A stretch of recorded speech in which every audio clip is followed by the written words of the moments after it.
हमने डिस्कस किया था कि एक एप्लीकेशन, एक कंप्लीट सॉफ्टवेयर के अंदर दुनिया में जितने भी सॉफ्टवेयर हैं ना उसके 3 लेयर्स होती हैं, ठीक है। यानी सॉफ्टवेयर को 3 हिस्सों में हम डिवाइड करते हैं। एक हिस्सा जो है उसको हम फ्रंट एंड बोलते हैं, ठीक है, जो यूज़र को नज़र आता है, जहाँ पे बटन्स होते हैं, कोई डाटा यूज़र को नज़र आ रहा है, कोई चीज़ें, वो एक लेयर हमारी सॉफ्टवेयर में होती है। अच्छा, एक लेयर हमारी होती है जिसके अंदर हम बैकएंड को डिफ़ाइन करते हैं। तो हमने डिस्कस किया था कि बैकएंड जो है वो 2 तरह से हो सकता है, एक सर्वरलेस और एक सर्वरफुल। लाइक एक हम फुल फ्लैश सर्वर बनाते हैं और एक में हम सर्वरलेस फ्रेमवर्क की तरफ चले जाते हैं। सर्वरलेस फ्रेमवर्क में कौन सा फ्रेमवर्क हमने किया है? फायरबेस। और भी हैं लाइक serverless.com है, AWS एम्पलीफाई है, गूगल के पास भी हैं। यानी हर क्लाउड सर्वरलेस फ्रेमवर्क का स्ट्रक्चर देता है। कंसेप्ट प्रीटी मच सेम है। जिस तरह फायरबेस है इस तरह सुपाबेस भी आजकल काफ़ी फेमस है, वो भी सेम कॉन्टेक्स्ट सेम चीज़ें चलती हैं। उसमें क्या होता है, हमने देखा था कि वो लॉगिन साइनअप की फंक्शनैलिटी बिल्ट इन होती है, और डेटाबेस की फंक्शनैलिटी बिल्ट इन होती है, स्टोरेज की फंक्शनैलिटी बिल्ट इन होती है, जो भी हमें मेजर चीज़ें चाहिए होती हैं बैकएंड से वो सारी बिल्ट इन होती हैं। हम फ्रंट एंड से बस सर्वरलेस का कोड एज एन फंक्शन या एज एन SDK कॉल करते हैं और वो हम हमारे बिहाफ पे सारा काम कर देता है, सही है।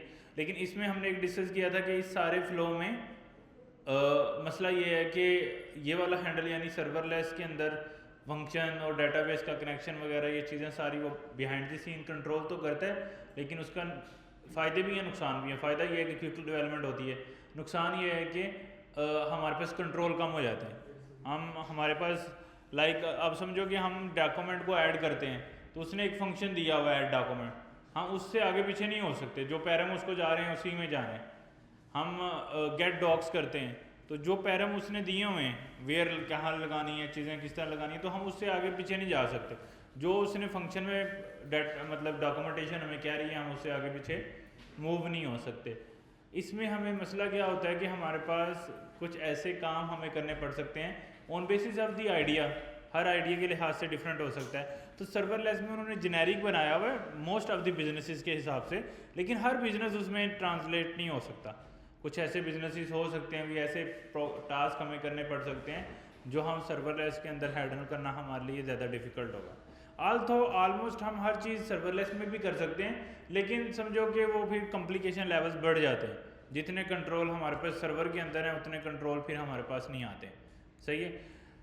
अच्छा, अब हमने करना क्या है? करना यह है कि हम फ्रंट एंड की लेयर हमें आ गई है। फ्रंट एंड में भी हमने देखा था 2 लेयर्स हैं। एक उसके अगर हम फ्रंट एंड को खोलें 2 लेयर आती है ना, एक UI और एक इंटीग्रेशन। UI मतलब हम डिज़ाइन बनाते हैं CSS यूज़ करके, उसमें टेलमेंट यूज़ कर लें, बूटस्ट्रैप यूज़ कर लें, अगर मोबाइल है तो फ्लेक्सबॉक्स यूज़ कर लें। और एक है जो इंटीग्रेशन करते हैं, उसमें हम रिडक्स टूल किट लगाते हैं, APIs को इंटीग्रेट करते हैं। तो ये फ्रंट एंड के 2 सब पार्ट्स हैं और फ्रंट एंड एक लेयर है सॉफ्टवेयर की। अच्छा, अब बैकएंड के अंदर क्या होता है कि हमें बैकएंड की एप्लीकेशन बनानी है, सही है, सर्वर ऐप्स जिनको बोलते हैं। उसमें क्या होता है कि ऐसी एप्लीकेशन जो यूज़र के लैपटॉप में नहीं चलेगी, यानी हम ऐसा कोड लिखेंगे। अभी तो हम जो फ्रंट एंड का इवन तो चाहे इंटीग्रेशन है या UI है वो यूज़र के ब्राउज़र में चलता है। यानी जब हम फ्रंट एंड बना लेते हैं, जब उसको डिप्लॉय करते हैं तो वो जब हम उसको लोड करते हैं तो एक्चुअली वो कोड कहाँ पे रन हो रहा होता है? यूज़र के सिस्टम में रन हो रहा होता है। तो हमें कोई ऐसा कोड करना है जो यूज़र के सिस्टम में रन ना हो ड्यू टू द सिक्योरिटी। हम सर्वरलेस में भी तो यही कह रहे थे ना कि हम सारा कुछ फ्रंट एंड पे ही हैंडल नहीं कर सकते, सिक्योरिटी रीज़न की वजह से कि लोग उसमें खुद चेंजेस ना कर लें। हमें ऐसा कोड करना है जो यूज़र को नज़र ना आए। तो अभी तक हमने जितना कोड करना सीखा है ना, तो हम इंस्पेक्ट करके उसको देख सकते हैं। लेकिन जो हम सर्वर पे कोड लिखते हैं, सर्वर की एप्लीकेशन बनाते हैं जिसको हम सर्वर ऐप्स बोलते हैं, वो वाली एप्लीकेशन का कोड यूज़र नहीं देख सकता है। वो जिस डेवलपर ने बनाई है बस वो देख सकता है। समझ आइए नहीं? लाइक फ्रंट एंड पे UI प्लस इंटीग्रेशन, यानी फिग्मा से हम UI बना लेंगे देख के CSS यूज़ करके और इंटीग्रेशन करेंगे API की, तो ये कोड जो है वो ब्राउज़र में चलता है और इसको हम यूज़र देख सकता है कि कोड हमने क्या लिखा है। लेकिन जो ये हम बैकएंड का कोड लिखेंगे, इस बैकएंड के कोड की यूज़र के पास एक्सेस किसी तरह नहीं आ सकती है।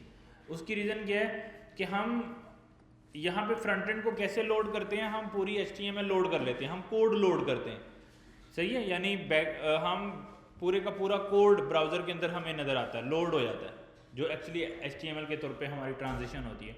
लेकिन सर्वर ऐप में ऐसा नहीं होता, उसमें क्या होता है कि हम उस कोड को नहीं बुला सकते अपने पास, तो हम उसको रिक्वेस्ट भेजते हैं और वो हमें रिस्पॉन्स देता है। जैसे हमने एक्सिस के थ्रू काफ़ी रिक्वेस्टें भेजी, हमने सर्वरलेस के अंदर फायरबेस के फंक्शन यूज़ किए जो डॉक्यूमेंटेशन में थे स्टोरेज के लिए बाकी, तो हम उस फंक्शन को कॉल करते हैं, हम API को कॉल करते हैं और वो हमारे बिहाफ पे बैकएंड पे कुछ ना कुछ एक्शन परफॉर्म करता है। अच्छा, उसके पीछे क्या लॉजिक लिखी है, उसने क्या कोड लिखा है, ये हमें नहीं पता। जैसे हमने इसका मतलब है कि जब हम बैकएंड की एप्लीकेशन बनाएंगे तो उसमें एक तो हम अपना कोड लिखेंगे, सारी एप्लीकेशन बनाएंगे, दूसरा हम फ्रंट एंड के लिए उसकी डॉक्यूमेंटेशन भी बनाएंगे, ऐसे होना चाहिए ना। अब देखो ना, हम कह रहे हैं कि बैकएंड का कोड तो हम पता ही नहीं है, जिसने लिखा है उसको पता है बस। अब वो फ्रंट एंड के डेवलपर को बैकएंड का डेवलपर कैसे बताएगा कि ये मेरा मतलब इस कोड को आप कैसे कॉल कर सकते हो, कैसे इस्तेमाल कर सकते हो एंड सो ऑन। उसके लिए हम क्या करते हैं, डॉक्यूमेंटेशन लिखते हैं। जैसे अगर आप देखें तो फेक स्टोर API, इन्होंने अपनी पूरी डॉक्यूमेंटेशन बनाई है कि इनका जो बैकएंड का कोड है उसको एक फ्रंट एंड का डेवलपर किस किस तरह कॉल कर सकता है और इसमें कितनी फंक्शनैलिटीज़ हैं। तो इसका मतलब है कि जब हम बैकएंड का कोड लिखेंगे, बैकएंड की एप्लीकेशन बनाएंगे, उसके अंदर हम ये चीज़ डिफ़ाइन करेंगे, जितनी भी फंक्शनैलिटी डिफ़ाइन करेंगे, तो हम एज एन बैकएंड डेवलपर इस चीज़ के भी रिस्पॉन्सिबल हैं कि हम उसकी डॉक्यूमेंटेशन लिखें। तो इसका मतलब है कि बैकएंड के अंदर दो चीज़ें इन्वॉल्व हैं, एक तो हम कोड लिखते हैं और फिर उस कोड को चलाने के लिए फ्रंट एंड पे इंटीग्रेट करने के लिए हम डॉक्यूमेंटेशन लिखते हैं। तो दो चीज़ें यानी हमें डिफाइन करनी होती हैं बैकएंड के अंदर। और ये ऐसा डॉक्यूमेंटेशन हमें क्यों रिक्वायर्ड होती है, क्योंकि जो फ्रंट एंड के डेवलपर हैं वो बैकएंड का कोड एक्सेस नहीं कर सकते हैं, वो उसको सिर्फ रिक्वेस्ट और रिस्पॉन्स में ही कम्युनिकेट कर सकते हैं HTTP के थ्रू, यानी उसके पास कोड की एक्सेस नहीं आती है किसी तरह से। तो उसको क्या करना पड़ता है, हमें उसको डॉक्यूमेंटेशन देनी होती है कि आप मेरे बैकएंड की एप्लीकेशन को किस तरह कॉल कर सकते हो और कैसे चीज़ें चलती हैं। अच्छा, अब बैकएंड के यानी एक तो हमने डॉक्यूमेंट जो भी हम फंक्शनैलिटीज़ बनाएंगे उसकी एक डॉक्यूमेंटेशन बनाएंगे, तो उस पर हम आते हैं। उस डॉक्यूमेंटेशन के अलावा उस बैकएंड के कोड में हम करेंगे क्या। Let's suppose as a backend developer हम बैकएंड का कोड लिखेंगे, तो उस बैकएंड के कोड में होता क्या है, ये इंपॉर्टेंट क्वेश्चन है। अगर हम कॉन्टेक्स्ट थोड़ा बनाएं, जैसे हमने सोशल ऐप बनाई तो हम यूज़र से एक फॉर्म बन लिया, उससे हमने उसकी पिक्चर, पोस्ट का टाइटल, डिस्क्रिप्शन, डेट वगैरह यूज़र से इनपुट ली। लेने के बाद हमने उस डाटा को दिया था सर्वरलेस फंक्शन को, जिसने डाटाबेस में डाटा रखा था। अच्छा, हमारा बैकएंड भी यही काम करेगा, जो सर्वरलेस ने किया था ना सेम वही, लेकिन वो लॉजिक हम खुद से लिखेंगे। लाइक सर्वरलेस ने क्या किया था, हमने ऐड डॉग के फंक्शन के अंदर उसको सारे एक ऑब्जेक्ट पास किया था, उसने डेटाबेस में सेव कर दिया था। अच्छा, अब ये वाला कंट्रोल हमारे पास आ गया। लाइक हम एक कोड लिखेंगे जो फ्रंट एंड से कुछ डाटा एक्सेप्ट करेगा, लाइक पोस्ट टाइटल, इमेज, इस तरह की चीज़ें फ्रंट एंड से क्या करेगा, एक्सेप्ट करेगा और वो चीज़ें किसको दे देगा, वो चीज़ें लेने के बाद उस पर प्रोसेसिंग करेगा, वैलिडेशन करेगा और उसको फिर हम कहाँ सेव कर सकते हैं, डेटाबेस के अंदर। तो यानी बैकएंड का जो हमारा कोड होगा उसका मेन कोर जो भी है कि हाँ, उसने जो भी फ्रंट एंड से डाटा आ रहा है उसको लेना है, उस पर वैलिडेशन करनी है, फाइन ट्यूनिंग करनी है, जो भी उसने अपने काम करने हैं, करने के बाद 2-3-4 काम जो करने हैं, करने के बाद हमारा डाटा जो है वो डेटाबेस के अंदर सेव करना है। सही है, यानी मेन हमारा गोल होता है कि डाटा को परमानेंटली स्टोर करना है। अब चैलेंज ये है कि हम डेटाबेस को डायरेक्टली फ्रंट एंड से कनेक्ट नहीं कर सकते। वो मैंने रीज़न बताया था ड्यू टू सिक्योरिटी, कि लेट्स सपोज अगर आप बैंक की एप्लीकेशन बना रहे हैं तो अगर आप डेटाबेस डायरेक्टली फ्रंट एंड से कनेक्ट कर देंगे तो कोई क्रेडेंशियल लेके उस डेटाबेस की एंट्री के अंदर कोई भी चेंज लेके आ सकता है। तो इसलिए हम डेटाबेस की एक्सेस डायरेक्टली फ्रंट एंड पे नहीं देते हैं और ना पॉसिबल है ऐसा। अच्छा, सर्वरलेस के अंदर भी चाहे हम फायर स्टोर से कनेक्ट कर रहे थे, वो बिहाइंड द सीन हम समझो किसी सर्वर को ही रिक्वेस्ट कर रहे थे, वही आगे डेटाबेस से बात कर रहा था।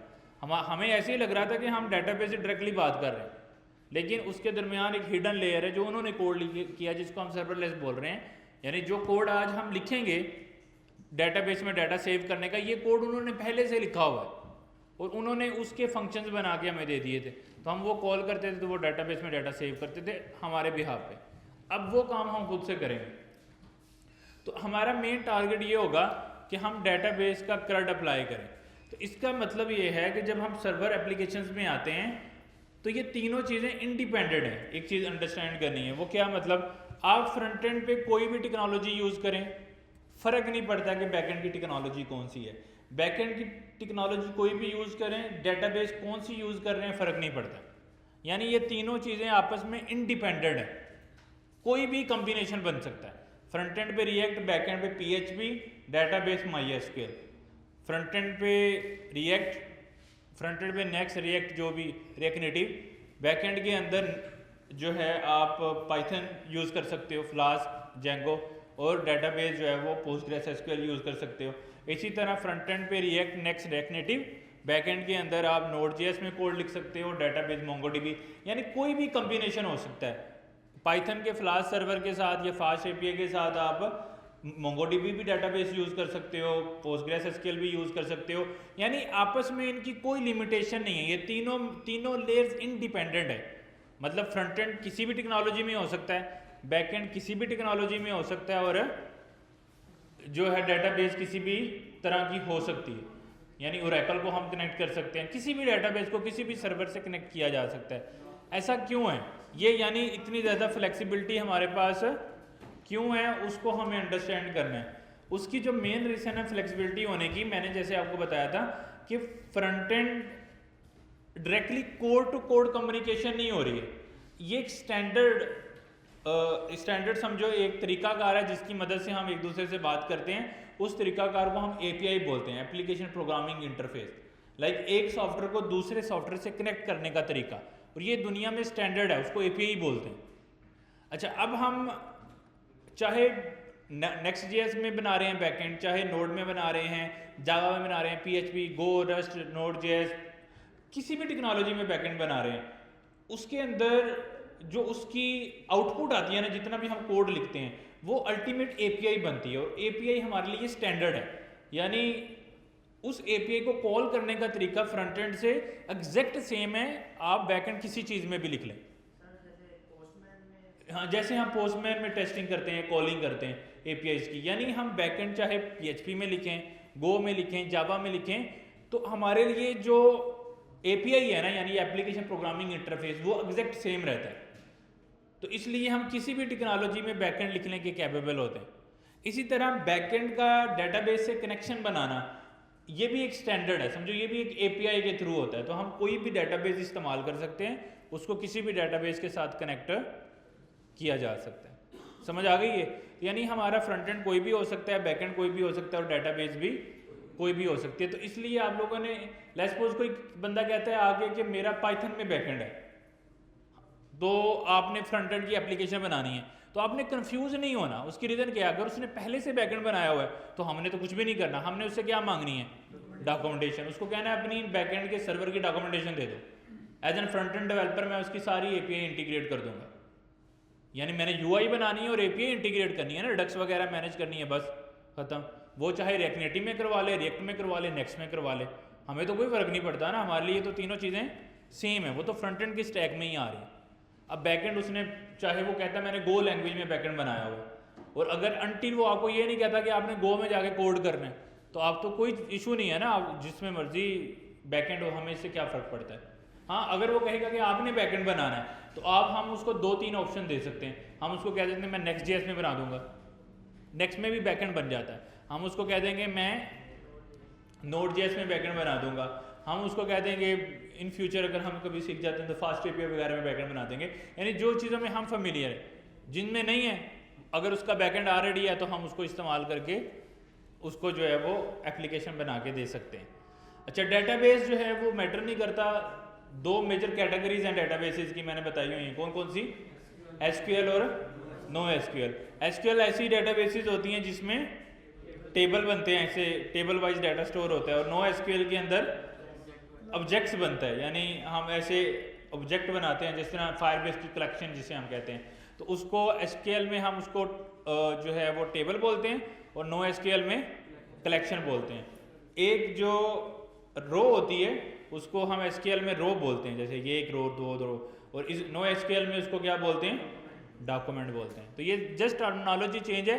अब कोई भी हम डेटाबेस पकड़ें तो उसकी दो ही नेचर होंगी कि वो नो एसक्यूएल बेस्ड डेटाबेस है या वो एसक्यूएल बेस्ड डेटाबेस। एक ग्राफ डेटाबेसेस भी होती हैं, वो भी सिमिलर टू नो एसक्यूएल होती हैं, यानी उसमें हम ऑब्जेक्ट की फॉर्म में डाटा सेव कर रहे होते हैं। तो वट एवर, देखो कोई भी डेटाबेस का सॉफ्टवेयर, मैंने आपको ये भी लॉजिक्स बताई थी कि जब डेटाबेस का सॉफ्टवेयर बनाया क्यों था, यानी डेटाबेस क्या होती है, परमानेंटली हार्ड में डाटा सेव करने के तरीकाकार को हम डेटाबेस बोलते हैं। हमने ये बोला था कि अगर हम सीधी फाइल में खुद मैनेजमेंट करने बैठ जाएं तो हमें डाटा को फेच करना क्या होगा, प्रॉब्लम होगा। तो डेटाबेस के सॉफ्टवेयर ने हमें क्या फीचर दिया था कि हमारी जो क्यूरी है ना, यानी हम डेटाबेस से जो बातें करनी है, हम कहते हैं कि ये डाटा ले आओ, हम कहते हैं ये डाटा सेव कर दो, हमें उन्होंने छोटे छोटे फंक्शन बना के दिए हमें, हम उनकी मदद से आसानी से वो काम अचीव कर लेते हैं। लेकिन अगर हम खुद से परमानेंट स्टोरेज डाटा यानी फाइल में डाटा खुद सेव करने शुरू कर दें और उसकी सारी मैनेजमेंट, तो हमारे लिए क्या हो जाती है, मुश्किल खड़ी हो जाती है। तो टेक्निकली कोई भी डेटाबेस हो तो हमें क्या देखना होता है, उसकी डॉक्यूमेंटेशन। उसकी डॉक्यूमेंटेशन मतलब कि वो उस डेटाबेस को के साथ मैं कनेक्शन कैसे बना सकता हूँ, और डेटाबेस में डाटा ऐड, डिलीट, अपडेट कैसे होता है, यानी CRUD कैसे होता है, उसके हर डेटाबेस ने अपनी अपनी जो है वो डॉक्यूमेंटेशन बना के रखी हुई है। सही है। अच्छा, अब एक चीज़, इतनी बात समझ आ गई। अब ये जो फ्रंट एंड से बैक एंड में जो रिक्वेस्ट रिस्पॉन्स आ रहा है, इसको हम रेस्ट एपीआईज बोलते हैं, यानी हम एपीआईज बनाते हैं। अच्छा, रेस्ट क्यों बोलते हैं, ऐसी एपीआई जिसका रिस्पॉन्स जेसन हो, उसको हम क्या बोलते हैं, रेस्ट एपीआई। हमने बहुत सारी एपीआईज ऐसी देखी थी ना जिनका रिस्पॉन्स क्या होता है, जेसन होता है। जैसे अगर हम गेट, ये वाली एपीआई को मैं यहाँ हिट करता हूँ तो ये मुझे जेसन रिटर्न करेगा। अगर एक एपीआई इस तरह से जेसन रिटर्न करती है तो आपने समझना है कि ये क्या है, रेस्ट एपीआई।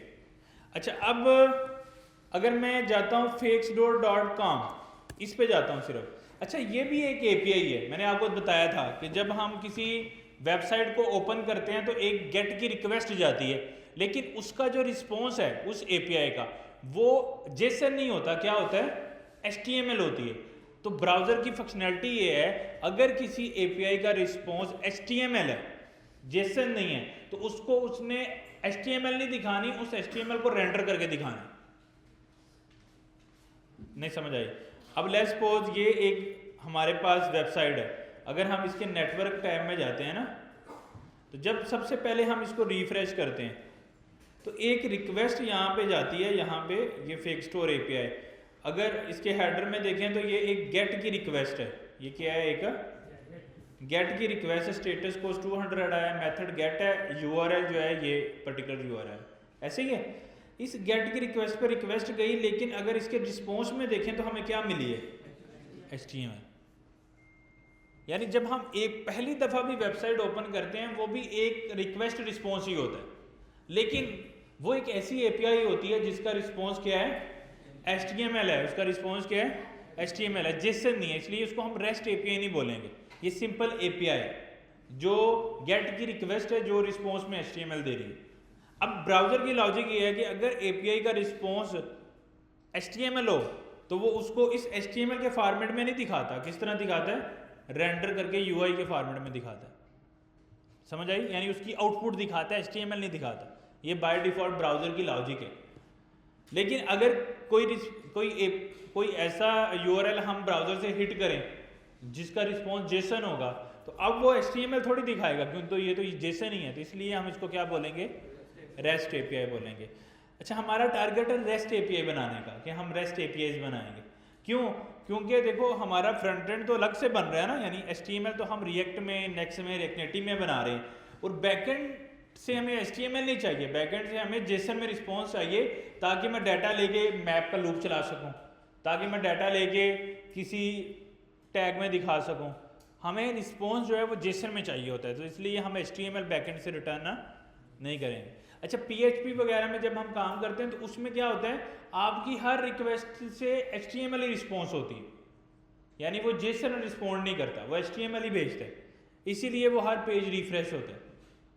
लेकिन हमने जिस स्ट्रक्चर को फॉलो करना है, यानी हमने फ्रंट एंड से रिक्वेस्ट जाएगी, उसके रिस्पॉन्स में जो चीज़ आएगी वो हमेशा जेसन होगी, इसलिए हम उसको रेस्ट एपीआई भी बोलेंगे। समझ आ गई? तो हमने अपने बैकएंड की जो सर्वर एप्लीकेशन बनानी है, उसका जो रिस्पॉन्स जब भी हम सेट करेंगे तो उसकी टाइप क्या रखेंगे? जेसन रखेंगे। अच्छा, वो बैकएंड से हम HTML भी भेज सकते हैं, ऐसा नहीं है कि नहीं भेज सकते। हम PDF भेज सकते हैं, HTML भेज, कोई भी टाइप की चीज़ भेज सकते हैं, लेकिन हम क्या भेजेंगे?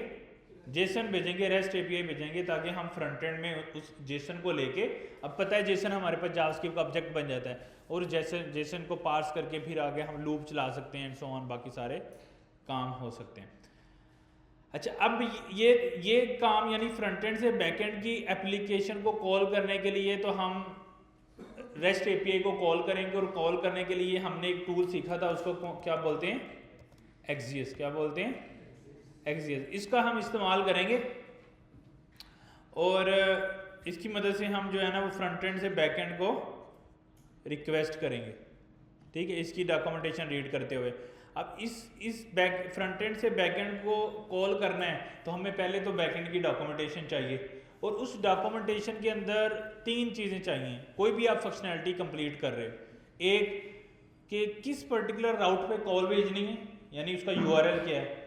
दूसरा, उस पर्टिकुलर API यानी एंड पॉइंट को, इसको हम API एंड पॉइंट भी बोलते हैं। समझो लेट्स सपोज ये एक API एंड पॉइंट है, यहाँ पे हम डॉक्स में जाते हैं, तो इसमें से एक API एंड पॉइंट ढूंढ लेते हैं, गेट ऑल प्रोडक्ट। तो हमें इंफॉर्मेशन चाहिए किस URL पे हिट करना है, हाँ, और कोई पैरम भेजने हैं या नहीं, जैसे लाइक ये 1 हमने यहाँ से भेजा, कोई डाटा हमने फ्रंट एंड से भेजना है या नहीं, ये यानी एक तो URL कौन से हेड करनी है, और दूसरा पैरम क्या भेजनी है। तो ये इंफॉर्मेशन हमें चाहिए फ्रंट एंड से API को कॉल करने के लिए। तो हम वो एक्सियस को यूज़ करते हुए हम जो है वो ये रिक्वेस्ट रिस्पॉन्स जो है वो कंप्लीट कर लेंगे, और बैकएंड के अंदर ये ऐसी लॉजिक लिखेंगे जो हमेशा हमारी API का रिस्पॉन्स जो है वो जेसन होगा। अच्छा, अब हमारा सर्वर जो है ना वो डेटाबेस की API को कॉल करेगा। हमारा सर्वर क्या करेगा? डेटाबेस की API को कॉल करेगा। अब बात आती है कि जो डेटाबेस का सॉफ्टवेयर है, मैंने बोला था कि वो फ्री होता है, ओपन सोर्स होता है most of the time. Database का सॉफ्टवेयर क्या होता है? फ्री होता है या ओपन सोर्स होता है मोस्ट ऑफ द टाइम। अब उस पर्टिकुलर सॉफ्टवेयर को लेट्स सपोज में अब डेवलपमेंट आज हम करें, तो ये बैकएंड का कोड भी जो सर्वर की एप्लीकेशन है, तो अभी तो हमारे पास कोई सर्वर नहीं है ना जहाँ पे हमने इसको जाके प्लेस करना है। तो जब कोडिंग कर रहे होंगे तब तो हमने क्या करना है, इसको बोलिए कि बंद करें। जब हम कोडिंग कर रहे होंगे तो हम उसको क्या करेंगे, अंदर जाके बोलते हैं, हम उसको क्या करेंगे कि हमें लेट्स सपोज हमने क्या डिस्कस किया है कि हम इस पर्टिकुलर फ्रंट सर्वर की एप्लीकेशन को अपने लैपटॉप के अंदर जो है वो, हम अपने सर्वर की एप्लीकेशन को अपने लैपटॉप के अंदर जो है वो बिल्ड करेंगे। क्यों? क्योंकि देखो एज एन डेवलपर कोड पहले मैं करूंगा तो उसको सर्वर पे रखूंगा ना, जैसे हमने वर्सल पे कोड रखते हैं, फायरबेस पे कोड रखते हैं, सर्च पे रखते हैं, लेकिन पहले हम कोड लोकल में करते हैं तो उसको रखते हैं वहाँ पे। तो इसी तरह जो हम बैकएंड का कोड बनाएंगे उसको भी मैं पहले अपने लोकल में कोड करूंगा। समझ आई? लोकल में कोड करूंगा तो इसका मतलब है कि मैं उसको एक्सेस भी कहाँ पे कर सकता हूँ? लोकल होस्ट पे। जब वो मैं कोड कर लूँगा उसको फिर मैं किसी सर्वर के ऊपर रखूँगा, जो भी मैं सर्वर परचेज करूँगा, digital ocean, Google cloud, AWS, हेरोको, कोई भी ऐसा होस्टिंग सर्वर जहाँ पे हम बैकएंड का कोड होस्ट कर सकते हैं, उस पर हम फिर उसको माइग्रेट करेंगे उस कोड को, उसको हम डिप्लॉयमेंट भी बोलते हैं कि डिप्लॉय करेंगे अपने कोड को। तो पहले कोड डेफिनेटली मैं लोकल में करूँगा। तो हमारा समझो एक एप्लीकेशन जो हम नेक्स्ट में React.js में React Native में बना रहे होंगे फ्रंट एंड की, वो सेपरेट चलेगी। फिर जो हम नोड में एप्लीकेशन बना रहे होंगे वो भी लोकल होस्ट पे चल रही होगी, क्योंकि अभी मैंने डिप्लॉय नहीं उसको किया, लेकिन वो लैदा से पोर्ट पे चल रही होगी किसी। सही है। अब आती है बात डेटाबेस की। अब डेटाबेस 2 तरीके से हम हैंडल कर सकते हैं। डेटाबेस का सॉफ्टवेयर फ्री होता है, उसके कोई चार्जेस नहीं है most of the time. MongoDB ये ओपन सोर्स, Postgres, MySQL ये सब ओपन सोर्स डेटाबेसेस हैं, फ्री हैं। अब ये जो सॉफ्टवेयर है ना, ये लोकल पे डायरेक्ट हम रन भी कर सकते हैं, यानी हम सॉफ्टवेयर exe फाइल डाउनलोड करें, नेक्स्ट करके हम इसको रन कर दें डेटाबेस को। अब जब डेटाबेस का सर्वर हम रन करेंगे वो भी किसी पोर्ट पे चल रहा होगा, तो यानी हमारे पास 3 सर्वर चल जाएंगे, एक हमारा फ्रंट एंड का 3000 पे, एक हमारा बैक एंड का लेट्स 8000 पे, और एक हमारा डेटाबेस का सर्वर चल रहा होगा सेपरेटली। वो जो भी उन्होंने सॉफ्टवेयर बनाया वो सारा वही होगा, वो लोकल होस्ट में भी 4343 पे चल रहा है, उसकी लेदर से पोर्ट होगी। अब अगर हमारे फ्रंट एंड ने बैक एंड से बात करनी है तो उसका यूआरएल क्या बनेगा, लोकल होस्ट 8000 आगे जो भी एपीआई हम कॉल कर रहे हैं। अब हमारे बैकएंड ने डेटाबेस से कनेक्शन बनाना है तो वो क्या बोलेगा, लोकल होस्ट 4343 समथिंग, उससे कनेक्शन है बना लेगा। बात समझ आ गई? अच्छा, अब ये जो बैकएंड और डेटाबेस के दरमियान कनेक्शन तो बन जाएगा, क्योंकि जैसे हम डेटाबेस का सॉफ्टवेयर डाउनलोड करके इंस्टॉल करके रन करेंगे लोकल में तो वो किसी एक पोर्ट पे चलने लग जाएगा। अब जब बैकएंड डेटाबेस से कनेक्शन बनाएगा और उसके बाद उनकी ट्रांजैक्शन शुरू होंगी, रिक्वेस्ट रिस्पॉन्स शुरू होगा, इसको हम नॉर्मली इसको भी स्टैंडर्डाइज किया, जिस तरह यहाँ पे हम रेस्ट एपीआई में कम्युनिकेशन करेंगे ना, हमने कहा था कि हमने स्टैंडर्डाइज कर लिया, यानी जब भी कोई फ्रंट एंड बैक एंड से बात करेगा तो वो हमेशा रेस्ट एपीआई होगी। अब जब भी बैक एंड कोई भी किसी भी डेटाबेस से बात करेगा उसकी भी टर्म जो है ना वो स्टैंडर्डाइज हो गई। उस टर्म को हम क्या बोलते हैं, उस टर्म को बोलते हैं ओआरएम। क्या बोलते हैं? ओआरएम। क्या बोलते हैं? ORM, object relationship model, ORM. अच्छा, ये ओआरएम क्या है? ये ओआरएम एक ऐसी लाइब्रेरी है जिसने कोड लिखा है हमारे सर्वर को डेटाबेस से कनेक्ट करने का, और बहुत सारे फंक्शन दिए हैं कि जिसकी मदद से आप डेटाबेस के साथ बातचीत कर सकते हो और आपको उसकी बेस फंक्शनैलिटी में जाने की ज़रूरत नहीं है। जैसा कि हम जब एसक्यूएल डेटाबेस की एग्जांपल लेते हैं तो हमने एक लोकल में डेटाबेस सेटअप कर ली एसक्यूएल, उसके अंदर एक टेबल बनाया यूज़र। अब मैं उसमें से यूज़र गेट करना चाह रहा हूँ तो हम कैसे करते हैं, नॉर्मली मैं उसकी एक क्यूरी लिखता हूँ। हम लिखते हैं select static from users table, ये हम एक क्यूरी लिखते हैं। हम कहते हैं कि सिलेक्ट करो सारा डाटा फ्रॉम यूजर टेबल। अच्छा, अब मैंने बैकएंड से यूजर के टेबल में से सारे यूजर लेने हैं तो डेफिनेटली मैं ये वाली क्यूरी बैकएंड से कॉल करूंगा तो डेटाबेस में से डाटा आएगा ना कनेक्शन बनने के बाद। अच्छा, अब इस लेयर को सिंपल कर दिया गया, किसने? ओआरएम की लाइब्रेरी ने। वो कहता है कि मैं बिहाइंड द सीन ये सारी क्यूरीज खुद मैनेज कर लूंगा। मैं आपको छोटे छोटे फंक्शन बना के देता हूँ, जिस तरह फायरबेस ने हमें फंक्शन दिए थे ना, ऐड डॉग, डिलीट डॉग। वो कहता है कि आप इन क्यूरीज के चक्रों में ना पड़ेंगे, मैं बिहाइंड द सीन खुद मैनेज कर लूंगा। मैं आपको क्या करता हूँ, एक फंक्शन छोटे छोटे बना देता हूँ। अगर आप डाटा ऐड करना चाह रहे हैं, डिलीट करना चाह रहे हैं, कोई क्यूरी पास करना चाह रहे हैं, उस लाइब्रेरीज को हम बोलते हैं क्या? ओआरएम। यानी सारी हमारी डेटाबेस के साथ बातचीत का रिस्पॉन्सिबल कौन होगा? ओआरएम। ये एक लाइब्रेरी है, थर्ड पार्टी लाइब्रेरी है, किसी ने कोड लिखा है, सही है। अच्छा, अब ओआरएम की मल्टीपल टाइप्स हैं, यानी ओआरएम की 2 जॉब्स होती हैं हमेशा। एक जॉब है कनेक्शन बनाना, डेटाबेस के साथ बैकएंड का कनेक्शन एस्टेब्लिश करना। अच्छा, दूसरा क्या है? उसके साथ बातचीत कराना, यानी CRUD कराना, क्रिएट करना डाटा को, डिलीट करना डाटा को, अपडेट करना, ये फंक्शनैलिटी देना, और डाटा को फैच करने के लिए क्यूरीज प्रोवाइड करना। तो हमेशा 2 हमारे पास चीज़ें होंगी। एक ओआरएम के अंदर यानी हमेशा हमारे पास 2 काम, हम ओआरएम हमें 2 तरह की फंक्शनैलिटी देगा हमेशा। एक कनेक्शन कैसे बनाना है और एक दूसरा डाटा का CRUD कैसे करना है, यानी आप डाटाबेस में डाटा ऐड कैसे करेंगे, डिलीट, अपडेट, इस तरह से सारी चीज़ें, ठीक है। अब ये ओआरएम, अब ना बहुत सारे ओआरएम्स हैं। अच्छा, कुछ ऐसे ओआरएम हैं जो मल्टीपल डेटाबेसेस सपोर्ट करते हैं। क्या करते हैं? जो मल्टीपल डेटाबेसेस सपोर्ट करते हैं। और कुछ ऐसे हैं जो स्पेसिफिक डेटाबेसेस सपोर्ट करते हैं। जैसे अगर हमारे पास नोड का सर्वर है, यानी नोड की एप्लीकेशन है बैकएंड की, और हम मोंगोडीबी से कनेक्ट करना चाहते हैं, उसमें हमारे पास एक लाइब्रेरी है या ओआरएम है, आप ऐसे कह लो, उसको हम बोलते हैं मोंगोस। क्या बोलते हैं? मोंगोस। अब मोंगोस जो है ना, ऐसी लाइब्रेरी है जो सिर्फ नोड के ऊपर चलेगी और सिर्फ डेटाबेस मोंगोडीबी को कनेक्ट कराएगी और CRUD प्रोवाइड करेगी। बात समझ आई या नहीं आई? अच्छा, इसी तरह अगर आप नोड पे काम कर रहे हैं या नेक्स्ट में काम कर रहे हैं, नोड नेक्स्ट एक ही बात है, और आपने पोस्टग्रेस की डीबी से कनेक्ट करना है, तो हमारे पास एक और है जिसको हम बोलते हैं पीजी एडमिन, सही है। अच्छा, इसी तरह यानी हमारे पास हर लेट्स सपोज अगर आप पाइथन में चले गए और आपने मोंगो डीबी को कनेक्ट करना है, तो वहां जाके ओरएम बदल जाएगा। अच्छा, अब बदल रहे हैं तो हमें एक मसला क्या है इसे, यानी इसका मतलब है कि जितनी डेटाबेस हम अपने किसी भी सर्वर से कनेक्ट करना चाह रहे हैं उसके ओरएम के ऊपर हमें ग्रिप होनी चाहिए।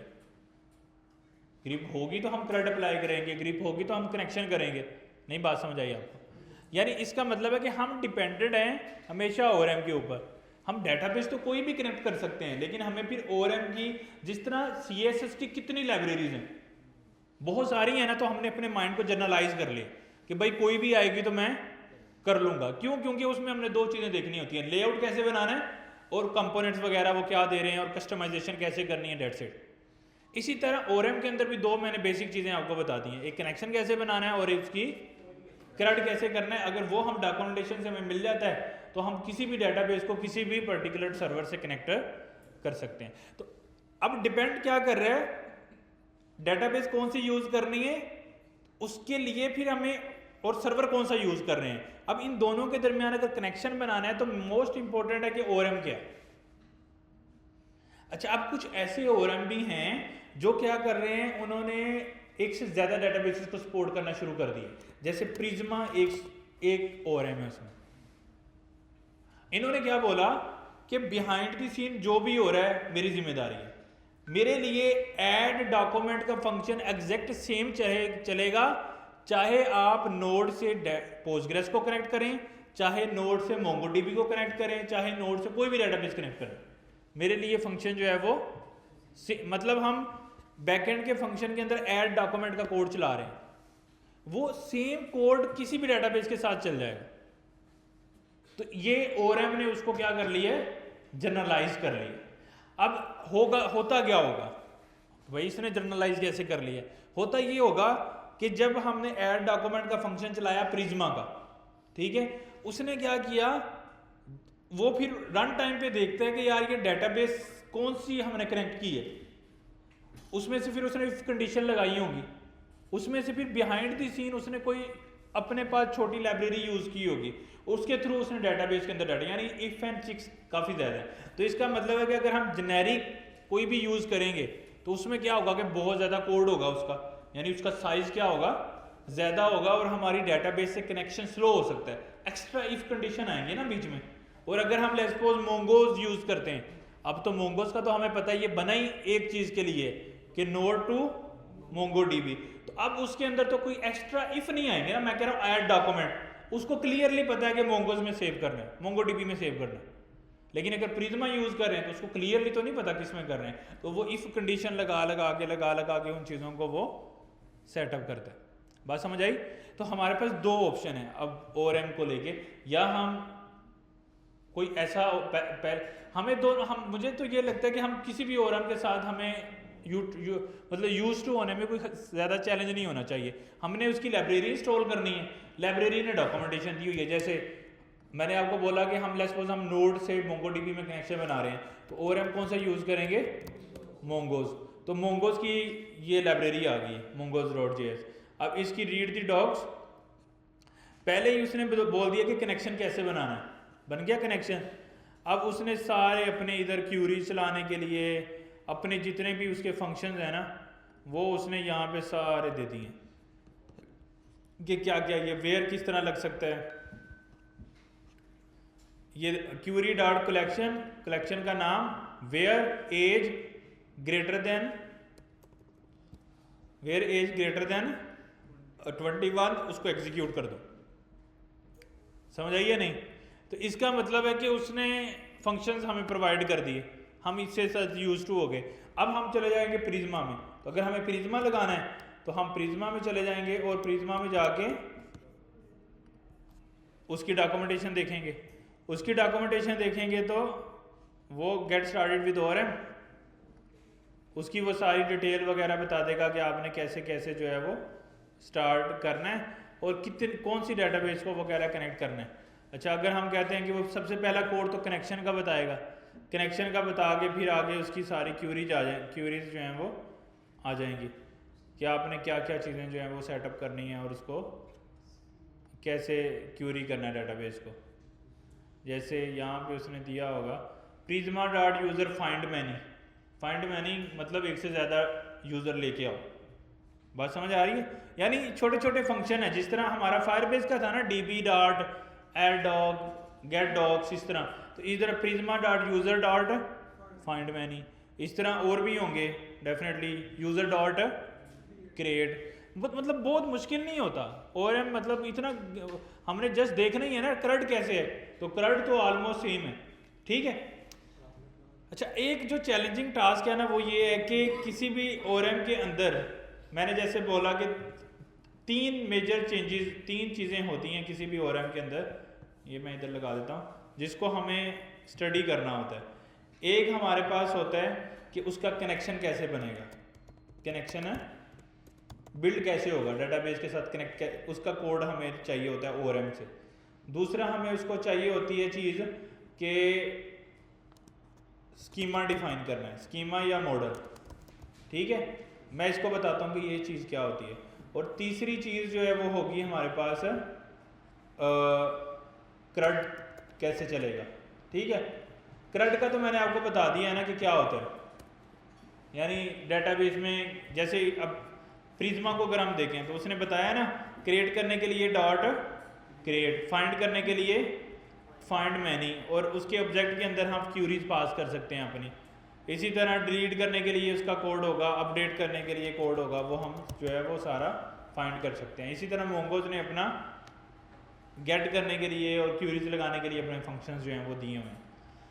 अच्छा, अब मैं आपको जो बात समझाने वाला हूँ ना कि CRUD तो सिंपल हो गया कैसे होना है, ये स्कीमा क्या होता है, कनेक्शन भी सिंपल हो गया ना। जैसे मैंने मोंगोज का आपको कनेक्शन दिखाया ना शुरू में, जो पहला पेज था उसका, कि यहाँ पे आने के बाद उसने सबसे पहले क्या किया था, डॉट कनेक्ट और फिर हमारी डाटाबेस का URL, जिस तरह कि कनेक्शन कैसे बनाना है उसको हमने दे दें, वो एक दफ़ा कनेक्शन बना देगा। इसी तरह अगर इसको हम देखें तो कनेक्ट टू योर DB, तो यहाँ पे DB को कनेक्ट करने का ये तरीकाकार है। बात समझ आ गई? यानी कनेक्शन का तरीकाकार सबसे पहली चीज़ तो ये है, यानी जब भी हम कोई भी बैकएंड की एप्लीकेशन को किसी भी डाटाबेस से कनेक्ट करेंगे तो सबसे पहला चीज़ आएगी कनेक्शन, कनेक्शन कैसे बनाना। दूसरी चीज़ आएगी स्कीमा। ये स्कीमा क्या बला होती है, देखो हमने टेबल बनाने हैं जिसके अंदर डाटा रखना है या कलेक्शन बनानी है। अच्छा, अब उस टेबल के अंदर कितने कॉलम होंगे, यानी टाइटल डॉग्स कितनी चीज़ें होंगी, और उसके अंदर उसकी वैलिडेशन क्या होगी, यानी टाइटल स्ट्रिंग होगी, इस तरह की चीज़ें। अब हमें पता है कि जो तो SQL डेटाबेसेस हैं उसके अंदर टेबल का स्ट्रक्चर फिक्स होता है, यानी उसका स्कीमा फिक्स होता है, यानी 5 कॉलम है तो 5 ही कॉलम है, उससे ऊपर नीचे हम नहीं जा सकते। उस चीज़ को हम डिवाइन करते हैं स्कीमा में। और CRUD तो सिंपली स्कीमा को यूज़ करते हुए फिर हम CRUD अप्लाई करते हैं, यानी उस स्कीमा से गुजरते हुए हम CRUD जो है वो अप्लाई करते हैं। तो हमें स्कीमा बनाना होता है। अब बात आती है NoSQL में। NoSQL में तो वो प्रीटी मच फ्लेक्सिबल डाटाबेसेस हैं, मतलब वो कहती हैं एक कलेक्शन के अंदर एक डॉक्यूमेंट में एक की डाल दो, अगली में कोई और की डाल दो, कोई भी की जितनी मर्जी ऊपर नीचे कर सकते हैं, जैसे फायरबेस में हमने करके देखा था। वो फ्लेक्सिबल है, कोई लिमिटेशन नहीं है, लेकिन स्टिल हम स्कीमा बनाते हैं उसका ताकि हम स्टैंडर्डाइज कर लें। स्टैंडर्डाइज मतलब कि हमें पता हो गया हमारी कलेक्शन के अंदर कौन कौन सी कीज सेव होने वाली हैं, तो हम उसके लिए फिर उसका क्या बनाते हैं, स्कीमा बनाते हैं। यानी बैकएंड के कोड के अंदर अज्यूम करो हम एक API बनाते हैं, एक API पोस्ट को डेटाबेस में सेव करना है, नई पोस्ट सोशल ऐप हम बना रहे हैं, हमने टाइटल डिस्क्रिप्शन पिक्चर ली है और उसको अब हमने कहाँ सेव करना है, डेटाबेस में। सबमिट पे क्लिक हो गया फ्रंट एंड से, बैकएंड की API कॉल हुई, कहाँ पे आ गए, सर्वर में डाटा लेके आ गए। क्या है उसमें, तस्वीर है, उसमें टाइटल है, उसमें डिस्क्रिप्शन है, उसमें डेट है, ये डाटा लेके हम कहाँ पे आ गए, सर्वर पे आ गए। अब सर्वर सबसे पहले तो उस पिक्चर को, मैंने बोला था कि पिक्चर कभी भी डाटाबेस में सेव नहीं होती, वो कहाँ पे होती है, स्टोरेज सर्विस में। तो पहले हम देखेंगे कि हम कौन सी स्टोरेज सर्विस यूज़ कर रहे हैं। H3 है, फायरबेस है, क्लाउडरनी है, कौन सी सर्विस हम यूज़ कर रहे हैं? जो सर्विस यूज़ कर रहे हैं, तस्वीर को पहले मेरा सर्वर जो है वो भेज देगा वहाँ पे और उसका URL क्रिएट कर लेगा। समझ आ गई? अब एक ऑब्जेक्ट बैकएंड के पास आ गया जिसमें तस्वीर का URL आ गया और बाकी चीज़ें आ गई। अब बैकएंड के कोड के अंदर हम लिखेंगे उसको पोस्ट के टेबल में सेव करना है ना, तो पहले हम उस पोस्ट का एक कलेक्शन स्कीमा बनाएंगे कि इस टेबल के अंदर इतने कॉलम होंगे, उसमें ये चीज़ें जो है हम सेव करेंगे। हम फिर बोलेंगे उस पर्टिकुलर स्कीमा को यूज़ करते हुए ORM को बोलेंगे कि तुम पोस्ट के स्कीमा को यूज़ करते हुए ये वाला डाटा लो और इसको डाटाबेस में सेव कर दो। वो उसको वैलिडेट करेगा स्कीमा के अकॉर्डिंगली कि मेरा डाटा ठीक है, करेक्ट है। अगर करेक्ट है तो वो डाटाबेस में उसकी एंट्री डाल देगा। बात समझ आ गई? तो ये हम फ्लो जो है वो फॉलो करेंगे सारा। तो इसमें हमें ग्रिप अपनी बनानी है, तो ये हम किसी में भी कर सकते हैं। सर्वर मैंने बता दिया, डाटाबेस कोई भी हो सकती है, ORM हम कोई भी यूज़ कर सकते हैं, बट हमें 3 चीज़ें स्टडी करनी होती हैं उसमें कि कनेक्शन कैसे बनाते हैं, स्कीमा कैसे डिफाइन होगा। स्कीमा मतलब कौन कौन से टेबल होंगे, उनमें कौन कौन सी कीज़ होगी, उन कीज़ की क्या टाइप होंगी, लाइक टाइटल स्ट्रिंग होगा, प्राइस नंबर होगी, समझ रहे हो, कोई इमेज का URL तो वो URL होगा। तो ये चीज़ें, और वो रिक्वायर्ड है नहीं रिक्वायर्ड, ऑप्शनल है, ये सारी लॉजिक हम किस में डिफाइन करते हैं? स्कीमा में डिफाइन करते हैं। और CRUD, अब स्कीमा बनाने का तरीका पे आ जाते हैं। मैं आपको थोड़ा थोड़ा डेमो दे रहा हूँ ताकि आपको माइंड बने। जैसे हम अगर इसमें आते हैं तो इसमें स्कीमा कैसे बना रहे हैं, वो क्रिएटिंग दी प्रिज्मा स्कीमा, ये बता रहे हैं ना स्कीमा कैसे बनाते हैं। अब ये स्कीमा कैसे बना रहा है, वो कुदरती पोस्ट वाली आ गई आगे। तो वो क्या कह रहा है, पोस्ट का स्कीमा कैसे बन रहा है, वो उसमें ID होगी, उसकी टाइप क्या होगी, स्लग होगा, उसकी टाइप क्या होगी, और वो क्या होगा, यूनिक होगा। टाइटल होगा स्ट्रिंग, बॉडी होगी स्ट्रिंग, ऑथर होगा वो एक दूसरा टेबल होगा, उससे वो रिलेशन बना रहा है। ऑथर ID होगी, कमेंट की अरे होगी, कमेंट्स की क्या होगी, अरे होगी। इसी तरह अगर हम मोंगोज में चले जाएं तो वो स्कीमा कैसे बना रहा है, रीड दी डॉग्स। तो यहाँ पे स्कीमा बनाने का तरीका होगा डिफाइन, तकरीबन सेम। ये देखो, ये यहाँ पे न्यू स्कीमा बन रहा है। इसमें वो क्या कह रहा है, नेम क्या होगी, स्ट्रिंग, ID फॉल्स। अब यहाँ नेम के साथ कॉमा डाल के टाइटल, डिस्क्रिप्शन, बाकी चीज़ें हम डाल देंगे। तो समझो एक ऑब्जेक्ट टाइप हमें डिफाइन करना होता है स्कीमा, जिसके अंदर हम की पेयर वैल्यूज बताते हैं कि इसकी क्या डाटा टाइप और चीज़ें जो हैं वो होंगी। ठीक है, अच्छा, अब NoSQL डाटाबेसेस तो इजी हैं। उसमें क्यों इजी हैं, क्योंकि वो फ्लेक्सिबल डाटाबेसेस है, उनमें कुछ भी हो सकता है। कभी भी एक की आगे पीछे करनी है तो वो आसानी से हो सकती है। लेकिन NoSQL इजी डाटाबेसेस नहीं है। अगर लेट्स सपोज एक टेबल हमने बनाया जिसमें टाइटल और डिस्क्रिप्शन थी और उसमें 5 एंट्रीज हो गई। अब मेरा दिल कर रहा है यार उसमें ना एक इमेज URL भी होना चाहिए।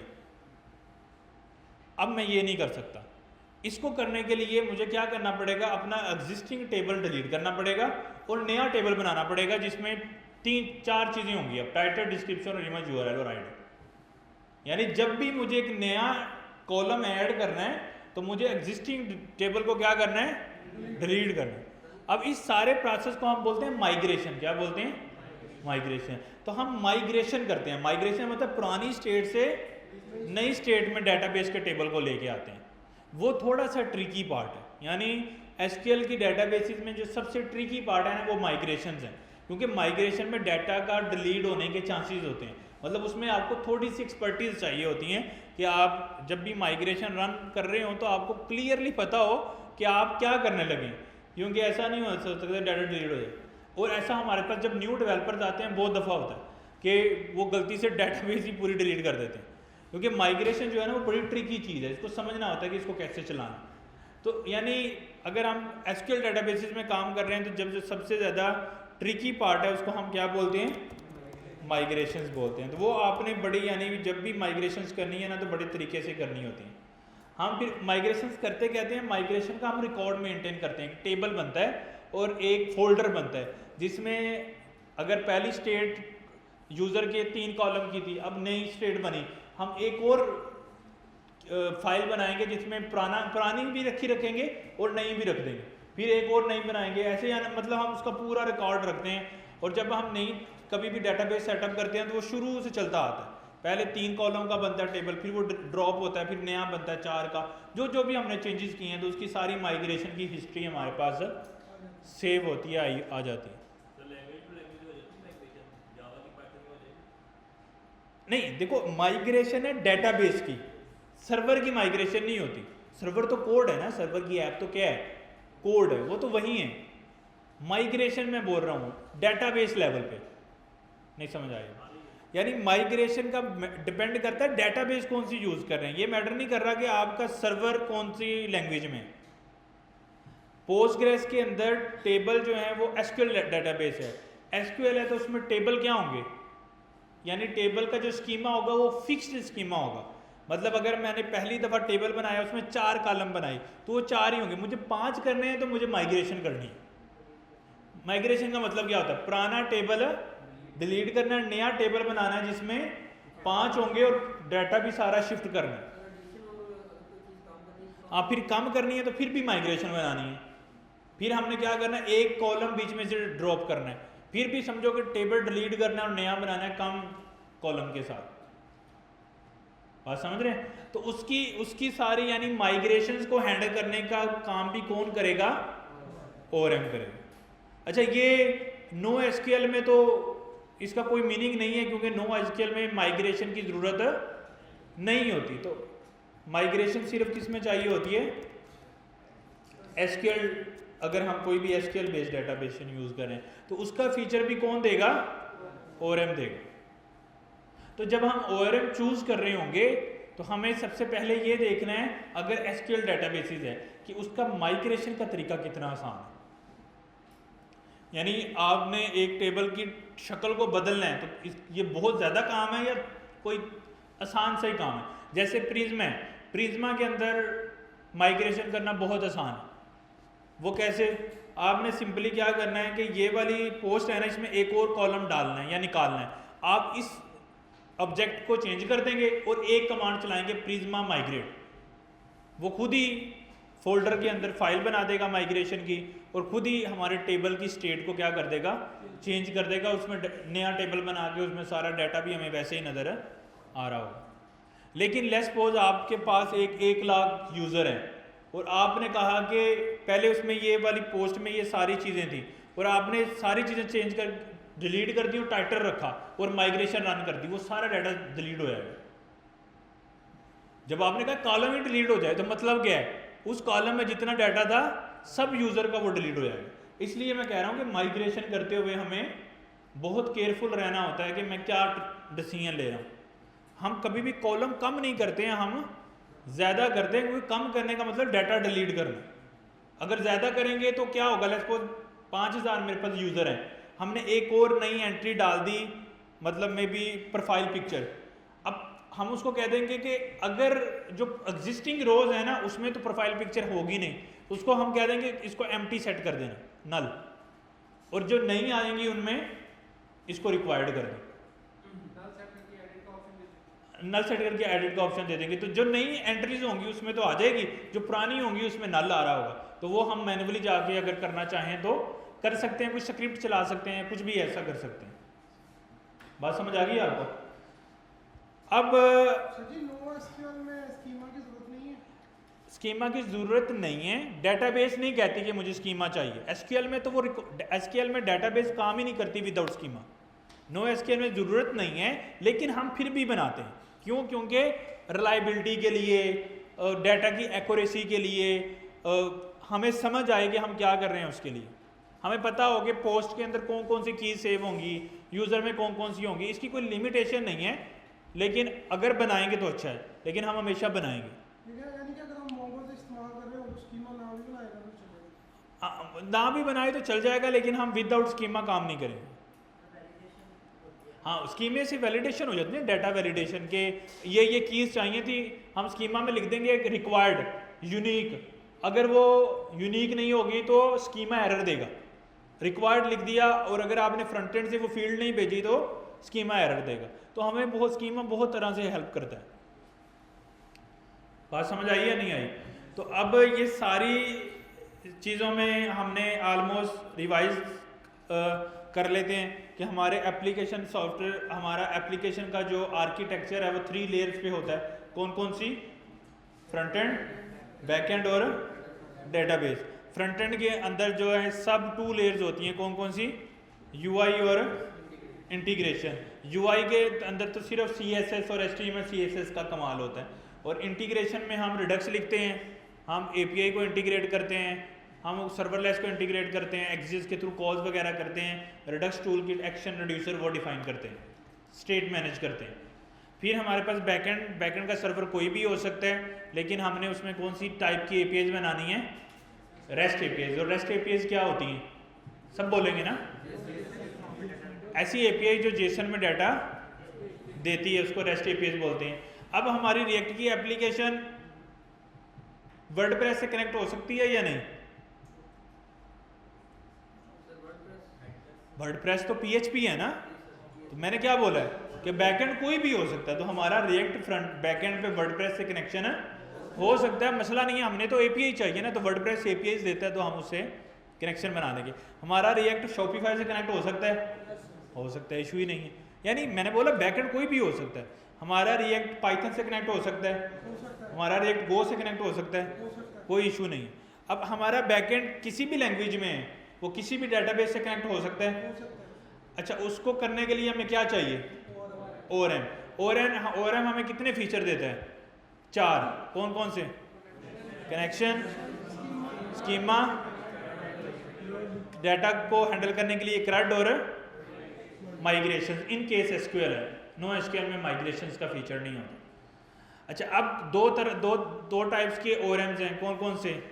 एक ऐसे ORM है जो स्पेसिफिक टू सर्वर और स्पेसिफिक टू डेटाबेस है, यानी मोंगोज के साथ नोड और मोंगोडीबी के अलावा इसको कहीं और इस्तेमाल ही किया नहीं जा सकता। लेकिन प्रिज्मा को बहुत सारे यूज केसेस में किया जा सकता है, यानी नोड के साथ कोई भी डेटाबेस का कॉम्बिनेशन बनाया जा सकता है एक ही प्रिज्मा को यूज करते हुए, तो वो है। लेकिन अगर हम बहुत हैवी वाला ORM यूज करेंगे तो उसमें क्या होगा?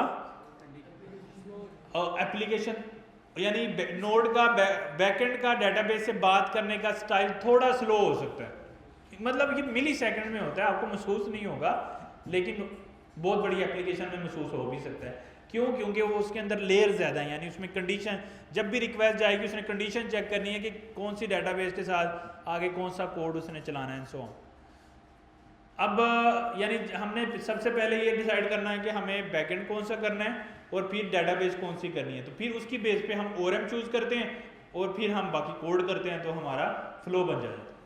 बैकएंड के सर्वर में हमने कोड क्या करना होता है? स्कीमा बनाना होता है डेटाबेस के लिए, डेटाबेस का कनेक्शन बनाना है, उसके CRUD के लिए कोड लिखना है, और बैकएंड के API रोड्स बनाने हैं जो हम फ्रंट एंड से कॉल करेंगे, तो इससे हमारी बैकएंड की जो एप्लीकेशन है वो कंप्लीट हो जाएगी।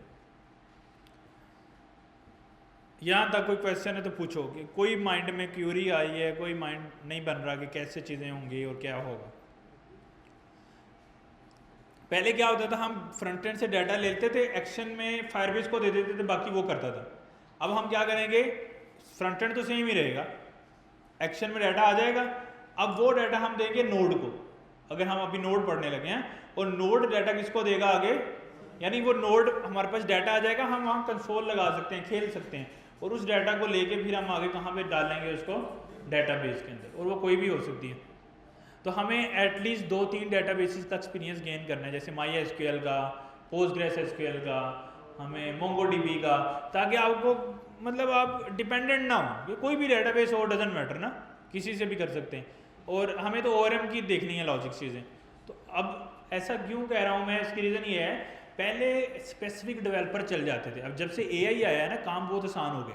अभी लोगों की डिमांड ये है कि एक ही बंदा हो जिसको सारी चीज़ें आती हैं, ताकि वो एक ही बंदा जो है ना AI की मदद से ले लेके, अब क्या फ़र्क पड़ता है ना, लेट्स सपोज मैंने प्रिज्मा में कोड लिखा है, मैं उसकी कोड उठाऊंगा, मैं कहूँगा मोंगोज में कर दो, तो क्या उसने सारा ChatGPT लिखते हैं ना, उसको प्लेस करेंगे, चल जाना। बात समझ रहे? The thing is changing now. तो हमें अपना ऐसा माइंडसेट बनाना कि कंसेप्ट क्या है पीछे, कोड मुझे मैटर नहीं करता, कोड तो ChatGPT से ले लेके लिखेंगे, कोड लिखना मैटर है। सेम नोड है, नोड एक्चुअली क्या है, नोड एक रन टाइम इन्वायरमेंट है जो जावास्क्रिप्ट को बैकएंड पे चलने के कैपेबल बनाता है। जावास्क्रिप्ट हमेशा ब्राउजर में चलती थी, जब ये आई थी ना लैंग्वेज, तो ये किस में चलती थी, ब्राउजर में। जावास्क्रिप्ट टाइपस्क्रिप्ट ब्राउजर के अलावा नहीं चल सकती। तो नोड ने, नोड एक इंजन है या एक ऐसा सॉफ्टवेयर है जिसने जावास्क्रिप्ट को ब्राउजर के बाहर चलने के कैपेबल बनाया। तो वो वही नोड है जिसपे हमने प्रैक्टिस की हुई है। हाँ, नोड जेएस बैकएंड जावास्क्रिप्ट, सही है। तो वो नेक्स्ट जेएस के अंदर, नेक्स्ट जेएस कुछ भी नहीं है, वो तो एक ऐसा टूल है जिसने रिएक्ट और नोड को कंबाइन किया हुआ है। तो पीछे तो उसके क्या है, नोड ही है। तो नेक्स्ट लिख यूज करो या नोड यूज करो, तो बात क्या है, एक ही है। बस नेक्स्ट जेएस में फायदा ये है कि एक ही फोल्डर के अंदर, यानी एक ही रेपो के अंदर, एक ही फोल्डर स्ट्रक्चर के अंदर हम फ्रंट एंड भी लिख सकते हैं और बैकएंड। उसने एपीआई का एक राउट बनाया होता है, उसमें हम सारे लोग, वो मैं आपको करके दिखा दूंगा। अभी पहले हम नोड में हेलो वर्ड कर लें, सेम हम नेक्स्ट जेएस का भी हेलो वर्ड कर लेंगे, आपको सारा क्लियर हो जाएगा, ये सेम ही बात है। बस उसमें नेक्स्ट में फ़ायदा, नेक्स्ट ने रिएक्ट से ज़्यादा आसानी की थी ना हमारे लिए, राउटिंग शाउटिंग मैनेज कर ली थी। बैकएंड पे भी अगर हम लिखेंगे सारा खुद से नोड, तो अगर हम नेक्स्ट में लिखेंगे आप लोग समझेंगे कि हाँ अब काफ़ी आसानी हो गई है, कि जो काम हम इतना कॉम्प्लिकेटेड कर रहे थे ये तो सीधा, यानी उसने पूरा फोल्डर स्ट्रक्चर चीज़ें बनाई हुई हैं, उसमें कोड लिखेंगे तो हमारा चल जाएगा। लेकिन कोड बात तो प्रीटी मच सेम ही है। ORM उधर नेक्स्ट जेएस में भी ORM तो चाहिए, डेटाबेस से बात करनी है तो ORM तो चाहिए ना, बाकी सारे स्ट्रक्चर भी सेम है। बस ये है फ़र्क कि इधर हमें खुद सारी फाइलें वगैरह राउट वगैरह बनाने हैं, बैकएंड उसने क्या किया है, नेक्स्ट ने बना के दे दी हैं, और तो कोई फ़र्क नहीं है। और कोई क्वेश्चन किसी के माइंड में आ रहा होगा, ताकि फिर मैं आज आगे आपको लेके चलूँगा ना इसकी प्रैक्टिस में।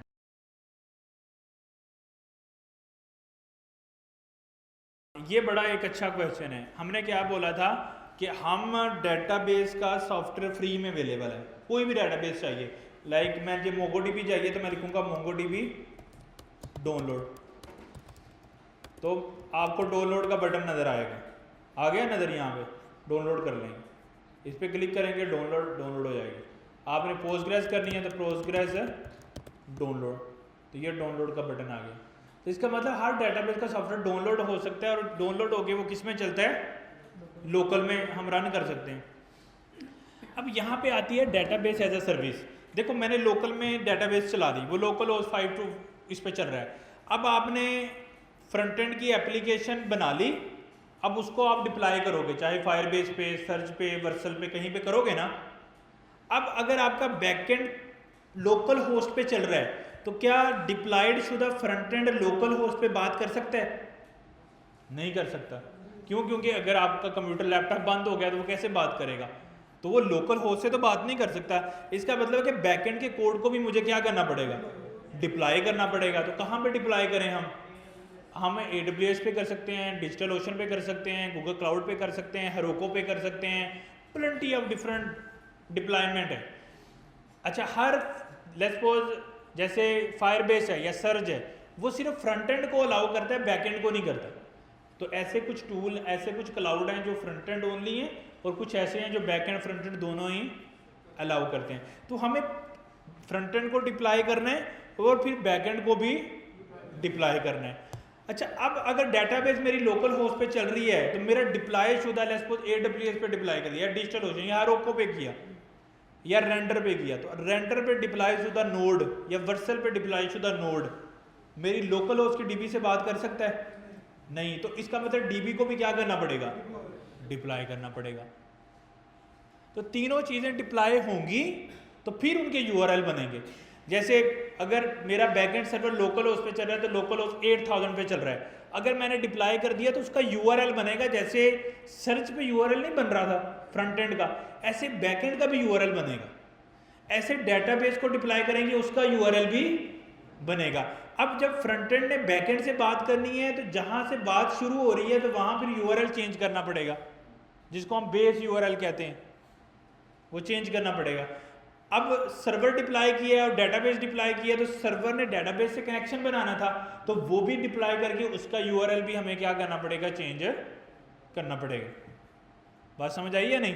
तो अगर हम लोकल में तीनों चीज़ों को कोड कर भी रहे हैं, तो अब इसकी डिप्लॉयमेंट अगर उसको प्रोडक्शन में लेके जाना है, तो फ्रंट एंड भी डिप्लॉय करना पड़ेगा, बैक एंड सेपरेट डिप्लॉय करना पड़ेगा, डेटाबेस को भी सेपरेट डिप्लॉय करना पड़ेगा। समझ आ गई? अब यहाँ पे आती है डाटा, जिस तरह हमने बैकएंड का सर्वर और डेटाबेस दोनों एज ए सर्विस यूज की थी, जिसको हमने सर्वरलेस बोल दिया था। अब हम ऐसा भी कर सकते हैं कि सिर्फ database as a service use कर लें। सर्वरलेस में क्या था कि सर्वर का कोड भी मिल जाता है और डेटाबेस भी डिप्लॉयड मिल रही थी, सर्वरलेस हो गया। अच्छा, अब सर्वर ऐप के अंदर हमारे पास ये ऑप्शन है कि हम डेटाबेस को लोकल पे सेटअप ही ना करें, डेटाबेस को क्या करें, क्लाउड पे ही सीधा क्रिएट करें जाके। अच्छा, बहुत सारी सर्विसेज क्लाउड पे फ्री डेटाबेस दे रही हैं, जैसे वर्सल जो है ना पोस्टग्रेस एसक्यूएल फ्री में दे रहा है, सुपरबेस फ्री में पोस्टग्रेस एसक्यूएल दे रहा है, मोंगोडीबी अटलस एक क्लाउड है, मोंगोडीबी अटलस मोंगोडीबी, ये फ्री में मोंगोडीबी की डेटाबेस दे रहा है, क्लाउड की सर्विस। अब अगर ये ऑलरेडी डिप्लॉयड होगी डेटाबेस, उसका ऑनलाइन वाला लिंक ही मैं यूज करूं अपनी लोकल वाले होस्ट पे, तो जब मुझे बाद में कोड डिप्लॉय करना है तो फिर मुझे कितनी चीजें डिप्लॉय करनी है, सिर्फ 2, फ्रंट एंड और बैक एंड। डेटाबेस तो ऑलरेडी मैं ऑनलाइन ही यूआरएल यूज कर रहा था, नहीं समझ आई? अगर तीनों चीजें लोकल में यूज कर रहे हो तो तीनों चीजों को क्या करना पड़ेगा, डिप्लॉय। अगर डेटाबेस को ऑलरेडी डिप्लॉय वाला यूआरएल ही यूज कर रहे हो तो उसको डिप्लॉय करने की जरूरत नहीं होगी, वो वही यूआरएल यूज हो जाएगा, लेकिन बैकएंड को डिप्लॉय करना पड़ेगा और डेटा फ्रंट एंड को भी डिप्लॉय करना पड़ेगा। समझ आई? तो हमारे पास ऑप्शन है कि हम तीनों चीजों को लोकल पे पहले सेटअप करें और फिर तीनों चीजों को डिप्लॉय करें, और दूसरा ऑप्शन है कि हम सिर्फ बैकएंड का कोड कर रहे हैं और डेटाबेस को ऑनलाइन वाला लिंक ही यूज कर लें। अच्छा, ऑनलाइन वाले लिंक में एटलस जो है वो मोंगोडीबी का 500 MB तक फ्री दे रहा है डिप्लॉय।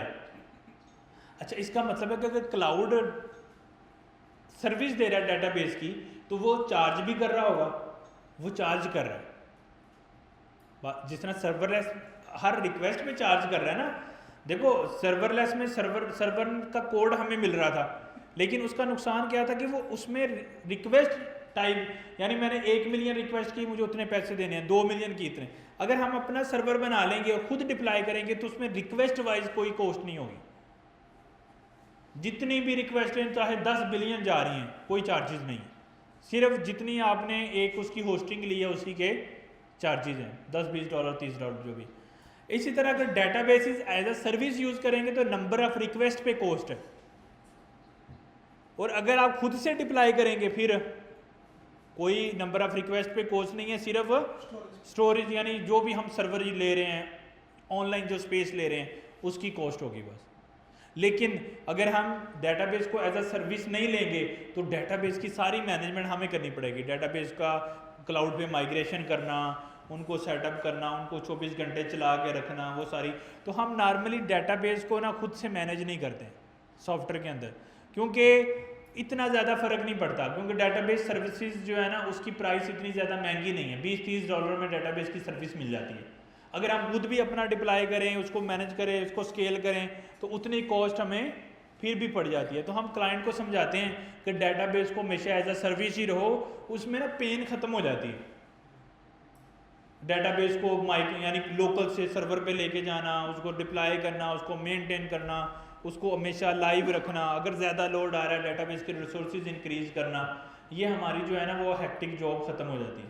तो हम हमेशा क्लाउड को ही प्रेफर करते हैं, यानी अभी हम करंट डेवलपमेंट के अंदर भी हम हमेशा क्लाउड की डेटाबेस यूज़ करते हैं। हाँ, ये ज़रूरी नहीं है कि आप अगर क्लाउड की सर्विस यूज़ कर रहे हैं तो फिर अपनी आप लोकल में डेटाबेस नहीं चला सकते। हम लोकल में डेवलपमेंट पर्पस के लिए चला लेते हैं, लेकिन जब डिप्लॉय करते हैं तो हम डेटाबेस एज अ सर्विस वाले फार्मूले पे जाते हैं, डेटाबेस एज अ सर्विस वाले फार्मूले पे जाते हैं। यानी समझो क्लाउड हमें 2 तरीके से बनता है। ऐसे समझ लो, घर जब हम लेते हैं हमें 2 तरीके से मिलता है। एक घर वो है जो बिल्कुल खाली हो, एक घर है जिसमें फर्नीचर भी लगा हुआ है। एक घर खाली है तो वो सस्ता मिल जाएगा, लेकिन उसमें फिर मसला क्या है, फर्नीचर सारा खुद सेटअप करना है। और एक घर ऐसे अगर हमें सारा फर्नीचर लगा लगाया मिल जाए तो वो क्या मिले, वो सस्ता मिलेगा, महंगा मिलेगा, लेकिन हमें कितनी हमारा टाइम बच जाएगा। कॉस्ट तो ज़्यादा पड़ेगी लेकिन टाइम, चीज़ें, हेक्टिक जॉब ख़त्म हो जाएगी। तो एज अ सर्विस में क्या होता है, हर चीज़ लगी लगाई मिल रही। अगर हम as a service database use नहीं करते, क्लाउड पे नहीं जाते और अपना सेटअप करते हैं, तो हम क्या करेंगे, एक मशीन लेंगे क्लाउड पे और उस पर फिर क्या करेंगे, मोंगोडीबी को डाउनलोड करेंगे, पोस्टग्रेस जो भी डेटाबेस है उसको डाउनलोड करेंगे, उसको अप करेंगे, उसको रन करेंगे, उसका कनेक्शन बनाएंगे, उसका यूआरएल ऑनलाइन डोमेन कनेक्ट करेंगे, उसका यूआरएल जनरेट करेंगे, फिर कनेक्शन बनेगा। यानी काफ़ी ज़्यादा हमें कॉन्फ़िगरेशंस करने पड़ते हैं, लेकिन उन सब का कोई ख़ास फ़ायदा होता है। हाँ, कोई किसी प्रोजेक्ट में हम करते भी हैं, ऐसा नहीं है कि बिल्कुल ही नहीं करते, ऐसा भी करना पड़ जाता है। लेकिन अगर लाइक क्लाइंट कह रहा है कि नहीं मैंने जाना क्लाउड, यानी एज अ सर्विस में नहीं जाना। एज अ सर्विस में जाने का नुकसान क्या है कि प्राइसिंग पड़ती है ना उसको ज़्यादा। यानी इसकी प्राइसिंग में अगर हम जाएं अटलस क्लाउड की, यानी ये इतने पर घंटा इतने इसने चार्ज करने ही करने, तो इसको अगर आप 24 आवर चलाते हो और 30 पे मल्टीप्लाई करते हो, तो जो भी कॉस्ट बन रही है वो हमने बियर करनी है उसकी। बात समझ रहे? अगर हम कर लें दूसरा तो उसमें फिर हमें ये कॉस्ट नहीं आएगी घंटों की, वो हम ये ऐसे ही है कि हम लैपटॉप को रेंट पे लें या लैपटॉप को परचेज कर लें। अगर रेंट पे लेंगे तो सारी जिम्मेदारी रेंट वालों की होगी, हमने बस अपनी चीज़ चलानी है, हमें चलती हुई चीज़ मिल जाएगी। अगर खाली ओएस ले लेंगे तो सारी इंस्टॉलेशन कॉन्फ़िगरेशन सारी चीज़ें हमें खुद करनी पड़ती हैं। तो दोनों ऑप्शंस अवेलेबल हैं डेटाबेस के अंदर कि as a DB as a service use करना है या आपने मैनुअली जो है ना वो कॉन्फ़िगर करनी है डीबी, दोनों ऑप्शन है। तो हम ज़्यादा किसको प्रेफर करेंगे, डीबी एज अ सर्विस को।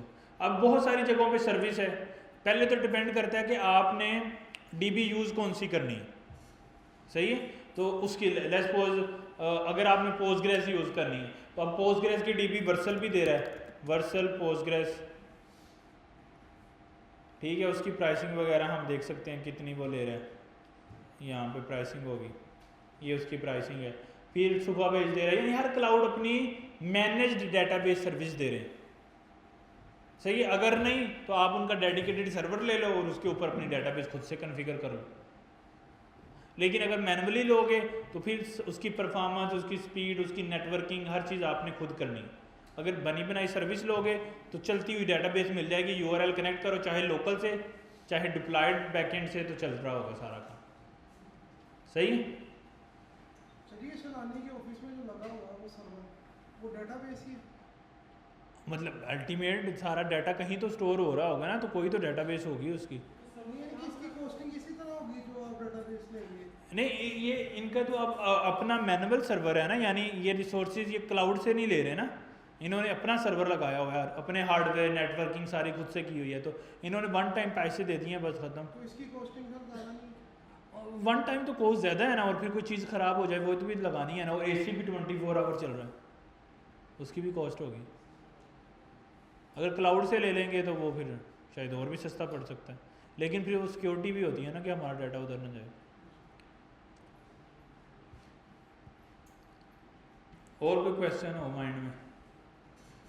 तो अब हम क्या करेंगे, डेटाबेस को तो डिप्लॉयड शुदा लिंक ले लेते हैं और सर्वर का फिर हम कोड करना शुरू कर देते हैं लोकल में, ताकि हमें फ्रंट एंड डिप्लॉय करना तो आता है, बैक एंड का कोड करके उसको भी डिप्लॉय कर लें तो डेटाबेस तो ऑलरेडी डिप्लॉय होगी, तो हमें ज़्यादा खपना नहीं पड़ेगा, तो हमारा एक स्टार्ट हो सकती है बात, ठीक है। तो डेटाबेस हम मोंगोडीबी यूज़ करेंगे, तो मोंगोडीबी में अटलस एक ऐसा क्लाउड है जो ऑलरेडी फ्री में रिसोर्सेज दे रहा है, देखा ना, फ्री में दे रहा है, 500 MB तक स्टोरेज दे रहा है। तो इसके ऊपर हम जाएंगे, करना क्या है कि साइन इन करना है, आप लोगों ने भी अपना अकाउंट वगैरह बना लेना है, मेरा अकाउंट शायद ऑलरेडी ही बनाओ,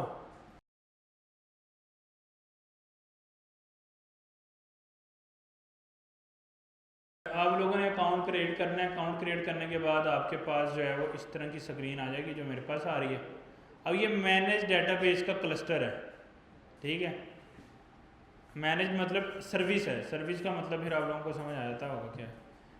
अच्छा, अब सर्विस है तो इसका मतलब है कि ये सारी चीज़ें यहाँ पे इसकी अवेलेबल होंगी। तो ये डेटाबेस एक्सेस पे हम क्लिक करेंगे तो इसमें हम यूज़र्स वगैरह बनाते हैं। तो यहाँ पे आने के बाद हमने करना ये है, डेटाबेस का क्लस्टर पे क्लिक करना है डेटाबेस पे, और रिज्यूम पे क्लिक करना है। वो मेरा ऑलरेडी बना हुआ था लेकिन स्टॉप हो गया था। अगर आपके पास क्लस्टर ना हो तो ये क्रिएट की ऊपर क्लिक कर सकते हैं कि नई डेटाबेस बना सकते हैं। वो कह रहा है कि किस क्लाउड को यूज़ करना है, यानी मोंगोडीबी अटलस का जो क्लाउड है वो बिहाइंड द सीन भी कोई क्लाउड ही यूज़ करता है, जैसे गूगल क्लाउड, जो AWS, तो कोई और रीजन, यानी किस आपकी डेटाबेस इंडिया में चले, US में चले, कहाँ चले, उसको रीजन को चूज़ करना है। ये सारा करके क्रिएट कर सकते हैं। तो मेरे पास ऑलरेडी है, मैंने उसी को रिज्यूम कर लिया, तो लेट्स सी कि वो हो गया रिज्यूम। अभी हो रहा है तो थोड़ा मिनट लगेगा उसको सेटअप होने में, और फिर हम देखते हैं, यानी डेटाबेस को हम यहीं से, जिस हम फायरबेस पे थे ना, वो सारा सेटअप। तो इसका मतलब है अगर डिप्लॉयड डेटाबेस है तो उसकी मुझे फिर कोई कीज़ वगैरह मिलेंगी यहाँ से, तभी तो मैं अपने कोड से उसको कनेक्ट कर पाऊँगा ना। तो वो कीज़ वगैरह लेने के लिए मुझे क्या करना पड़ेगा, वो मैं यहाँ पे आऊँगा, ये कनेक्ट का बटन लगा हुआ है, उसके अंदर वो कह रहा है कि आपने किस तरह से इसको कनेक्ट करना है। मैं उसको कह रहा हूँ कि मुझे कनेक्ट करना है थ्रू ड्राइवर, पाइथन यूज़ करनी है, कौन सी लैंग्वेज यूज़ करनी है, मैंने कहा कि मोंगोज यूज़ करना है। वो कह रहा है इंस्टॉल मोंगोज,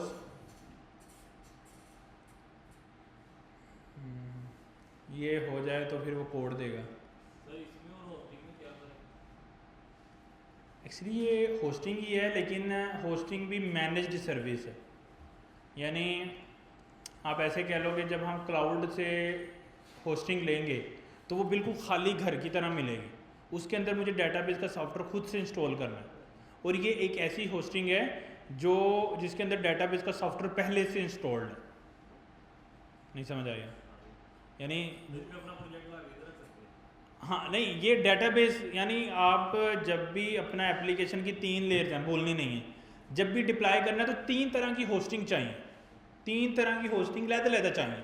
एक होस्टिंग चाहिए जहाँ पे मेरा फ्रंट एंड का सर्वर चल रहा होगा, एक होस्टिंग चाहिए जहाँ मेरा बैक एंड, एक होस्टिंग चाहिए जहाँ मेरी, ये 3 लहदा होस्टिंग चाहिए हमें, लहदा परचेज करनी है।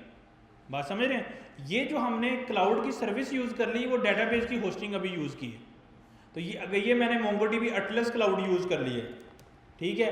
अब हो सकता है कि मैं बैकएंड के लिए रेंडर यूज़ कर लूँ या हरोको यूज़ कर लूँ। लेट्स सपोज मैं रेंडर यूज़ करता हूँ, वो फ्री में है, तो वो मैं उससे मैं लहदा से सेपरेट उसको पे करूँगा, अटलस को सेपरेट पे करूँगा। और फ्रंट एंड अगर मैं वर्सल पे डिप्लॉय करता हूँ तो वर्सल को सेपरेट पे करूँगा, या सर्च पे करता हूँ या फायरबेस को उसको सेपरेट, यानी 3 तरह की सेपरेट होस्टिंग मुझे चाहिए होती है। तो अभी हमने होस्टिंग कौन सी ली है? डेटाबेस की स्पेसिफिक, और उसकी पे करनी है। इसकी कोई $99 फ़ी है एटलस की, अगर हम इसको पेड करते हैं फ्यूचर में। सर मैं होस्टिंग की बात कर रहा हूं, जैसे हम होस्टिंग के एक प्लान लेते हैं, उसके अंदर जाकर अपना फोल्डर रख देते हैं। हाँ, वो क्या होता है, वो सिर्फ सर्वर होता है, वो डेटाबेस नहीं होती। होस्टिंगर से भी लेनी है तो उधर से फिर 2 तरह की होस्टिंग लेनी है, डेटाबेस की अलग और सर्वर की अलग।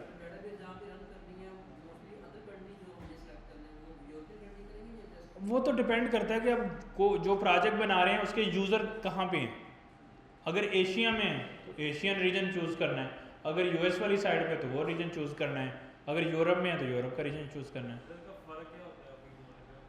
फ़र्क ये है कि समझो हमारा, मैंने डाटा को रिसीव करना है और मेरा रीजन US है, तो आपको पता है हमारा इंटरनेट कैसे चलता है, जो कहते हैं ना समुंदर में वायर लगी हुई है, वो US तक जाती है। तो जब मैं यहाँ से रिक्वेस्ट करूँगा डाटा लेने की और मेरा डाटा US में पड़ा है, तो वो वायर के थ्रू, हमारे पाकिस्तान से होता हुआ वायर के थ्रू डिफरेंट कंट्री से होता हुआ US जाएगा और वहाँ से डाटा लेके आया, तो रिस्पॉन्स लेटेंसी बढ़ेगी, लेटेंसी ज़्यादा होगी। लेकिन अगर उसने इंडिया से डाटा लेना है तो क्विकली जाएगा, लेके आ जाएगा। ये फ़र्क हो। तो फिर जिधर यूज़र होते हैं फिर हम उधर का रीजन चूज़ करते हैं। हर क्लाउड के हर रीजन में सेटअप है, इनके जो सेटअप है मल्टीपल नहीं कर सकते, एक रीजन को चूज़ करना है जहाँ पे डेटाबेस हो। मैं बोल रहा हूँ कि डिपेंड करता है एप्लीकेशन क्या है। मैं एक सॉफ्टवेयर है जो मैंने पाकिस्तान में लॉन्च करना है, तो उसका मैं रीजन को इंडिया वगैरह चूज़ करूँगा या पाकिस्तान चूज़ करूँगा, उसका US तो नहीं चूज़ करूँगा ना, मेरे यूज़र को ज़्यादा लेटेंसी होगी। अब मेरे यूज़र हैं यूरोप के, तो मैं US का रीजन तो चूज़ नहीं करूँगा, यूरोप का रीजन चूज़ करूँगा। अगर मेरे यूज़र हैं यूरोप के फिर यूएस के, तो मैं रीजन एशियन तो चूज़ नहीं करूँगा ना, मैं कहाँ का चूज़ करूँगा, यूएस। कॉस्ट सेम है? कोस्ट तो सेम है, किसी भी रीजन में चले जाए स्टैंडर्ड ही है।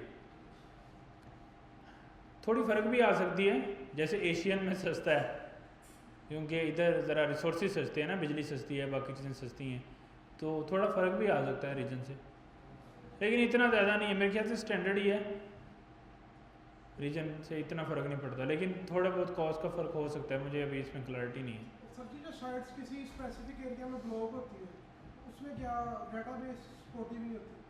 नहीं नहीं, वो तो जब हमारा जो हम रिक्वेस्ट करते हैं वो इंटरनेट की वायर के थ्रू जाती है, उस वायर के ऊपर समझो कि कोई मैनेजर बैठे हैं जो हर डाटा के, यानी जो भी रिक्वेस्ट जा रही है वो पैकेट की शक्ल में जा रही है, जो हर पैकेट को देख रहे हैं। तो अगर कोई रिक्वेस्ट जा रही है कोई ऐसी वेबसाइट पे जो कि ब्लॉक है, तो वो जो मैनेजर बैठा है ना, उसने देखना है कि ये पैकेट उसको तो नहीं रिक्वेस्ट कर रहा है, अगर उसको कर रहा है तो वो आगे जाने ही नहीं देता, यानी पाकिस्तान से बाहर ही नहीं रिक्वेस्ट जाने देता, वहीं डिक्लाइन करके वापस भेज देता है। इसलिए VPN यूज़ करते हैं, फिर वो उस पैकेट का उसको पता नहीं लगता है, यानी वो डाउटफुल हो जाता है कि ये रिक्वेस्ट कहाँ से आ रही है और कहाँ जा रही है, ऐसे। इसके अलावा कोई क्वेश्चन और समझ आ गई आपको सारी? तो अब हम डेटाबेस अपने सर्वर का हेलो वर्ल्ड करेंगे, डेटाबेस को एज ए सर्विस यूज़ कर लेंगे अभी के लिए, ताकि हम डेटाबेस का भी सॉफ्टवेयर चलाएं, लोकल में सेटअप वो कर सकते हैं लोकल में, फिर वो लोकल होस्ट पे चलेगा, उस लोकल होस्ट को फिर हम कनेक्ट करेंगे अपने सर्वर वाले लोकल होस्ट के साथ, और फिर फ्रंट एंड के लोकल होस्ट, फिर डिप्लाई करना है तो तीनों को करना है। तो अभी हम दो करते हैं, एक का तो हमें फ्रंट एंड तो डिप्लाई करना ही आता है, अब बैकएंड का कोड करते हैं, उसको डिप्लाई करने का तरीका देते हैं, डेटाबेस ऑलरेडी डिप्लाइड है क्योंकि हम एज ए सर्विस यूज़ कर रहे हैं, तो हमारा पूरा कोड जो है वो डिप्लाई हो जाएगा फ्रंट एंड बैकएंड और डेटाबेस। अच्छा, आप मुझे एक बताएं कि अगर मैं बैकएंड का कोड बनाता हूं तो वो मैं मोबाइल के साथ कनेक्ट कर सकता हूं या नहीं? कर सकते हैं ना? वो तो एग्जैक्ट सेम है चाहे वेब हो या मोबाइल, उस क्योंकि वो कोड कहाँ पे लगना है, एक्शन में। तो मैंने क्या बोला था, रिएक्ट नेटिव में सिर्फ रिटर्न का चेंज है, एक्शन का तो कोड चेंज ही नहीं होता, तो वो तो एग्जैक्ट कॉपी पेस्ट हो जाना है, XGS URL हर चीज़ वैसे चलनी, तो कुछ भी फर्क नहीं पड़ता। यानी बैकएंड आपका नोड में है वो रिएक्ट नेटिव से भी कनेक्ट हो सकता है, बैकएंड पाइथन में है वो रिएक्ट नेटिव से भी कनेक्ट हो सकता है, क्योंकि हमें तो रेस्ट API चाहिए ना, और XGS के थ्रू कॉल करना है, तो XGS की लॉजिक तो सेम है चाहे वेब है या मोबाइल है। All set? अच्छा, अब हम हेलो वर्ल्ड करने के लिए हमें करना ये पड़ेगा कि हम आते हैं अपने फोल्डर स्ट्रक्चर में, और आने के बाद हम जाते हैं यहाँ पे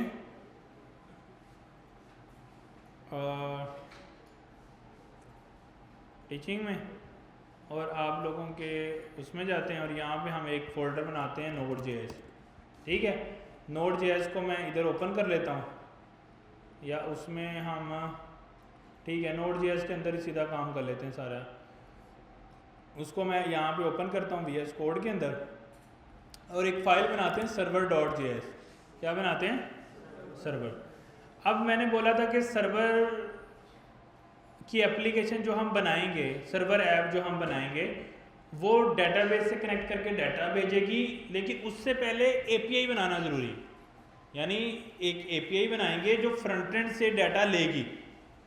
देखो, डाटा फ्रंट एंड से किसके पास आता है?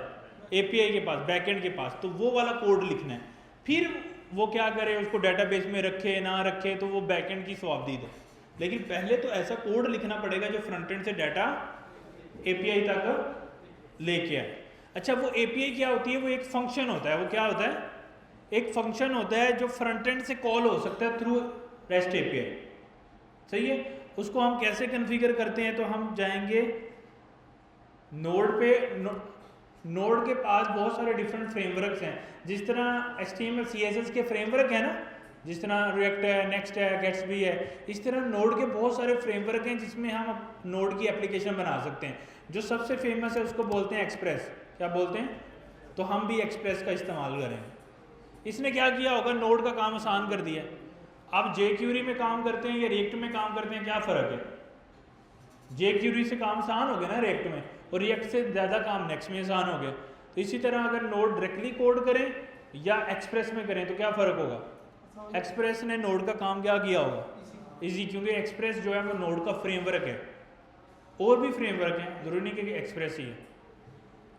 नस्ट NUST वो भी एक काफ़ी फेमस नोड का फ्रेमवर्क है।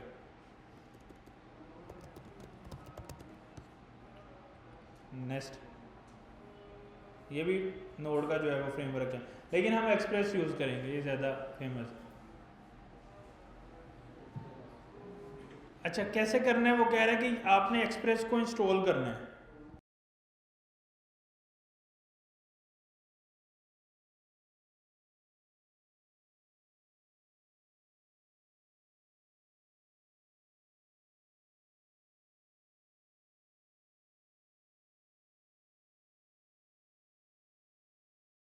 अच्छा जी, हमने क्या करना है कि हमने नोड को इंस्टॉल करना था, उसके लिए एक्सप्रेस का फ्रेमवर्क यूज़ करेंगे। तो वो कहता है कि इसको इंस्टॉल करो, लेकिन हम चूँकि इंस्टॉल करने के लिए सारे पैकेजेस का सलूशन अगर रिकॉर्ड रखना है तो किस में रखते हैं, पैकेज में। तो मैंने कमांड चलाई npm-y, तो उसने पैकेज जेसन क्रिएट कर दिया। अभी इसमें कुछ भी नहीं है, खाली है बेसिक क्वेश्चन के साथ। अब हमने वो उसकी कमांड चला देंगे जो एक्सप्रेस इंस्टॉल करती है। हमने रिएक्ट को भी इंस्टॉल करते हैं ना, तो एक्सप्रेस को करने के लिए उसका कोड चला दिया। नोड मॉड्यूल में अब क्या हो जाएगा, एक्सप्रेस और उसके रिलेटेड नोड मॉड्यूल्स आ जाएंगे। तो अभी हमारी server.js हमने एक फ़ाइल बनाई है जो खाली है।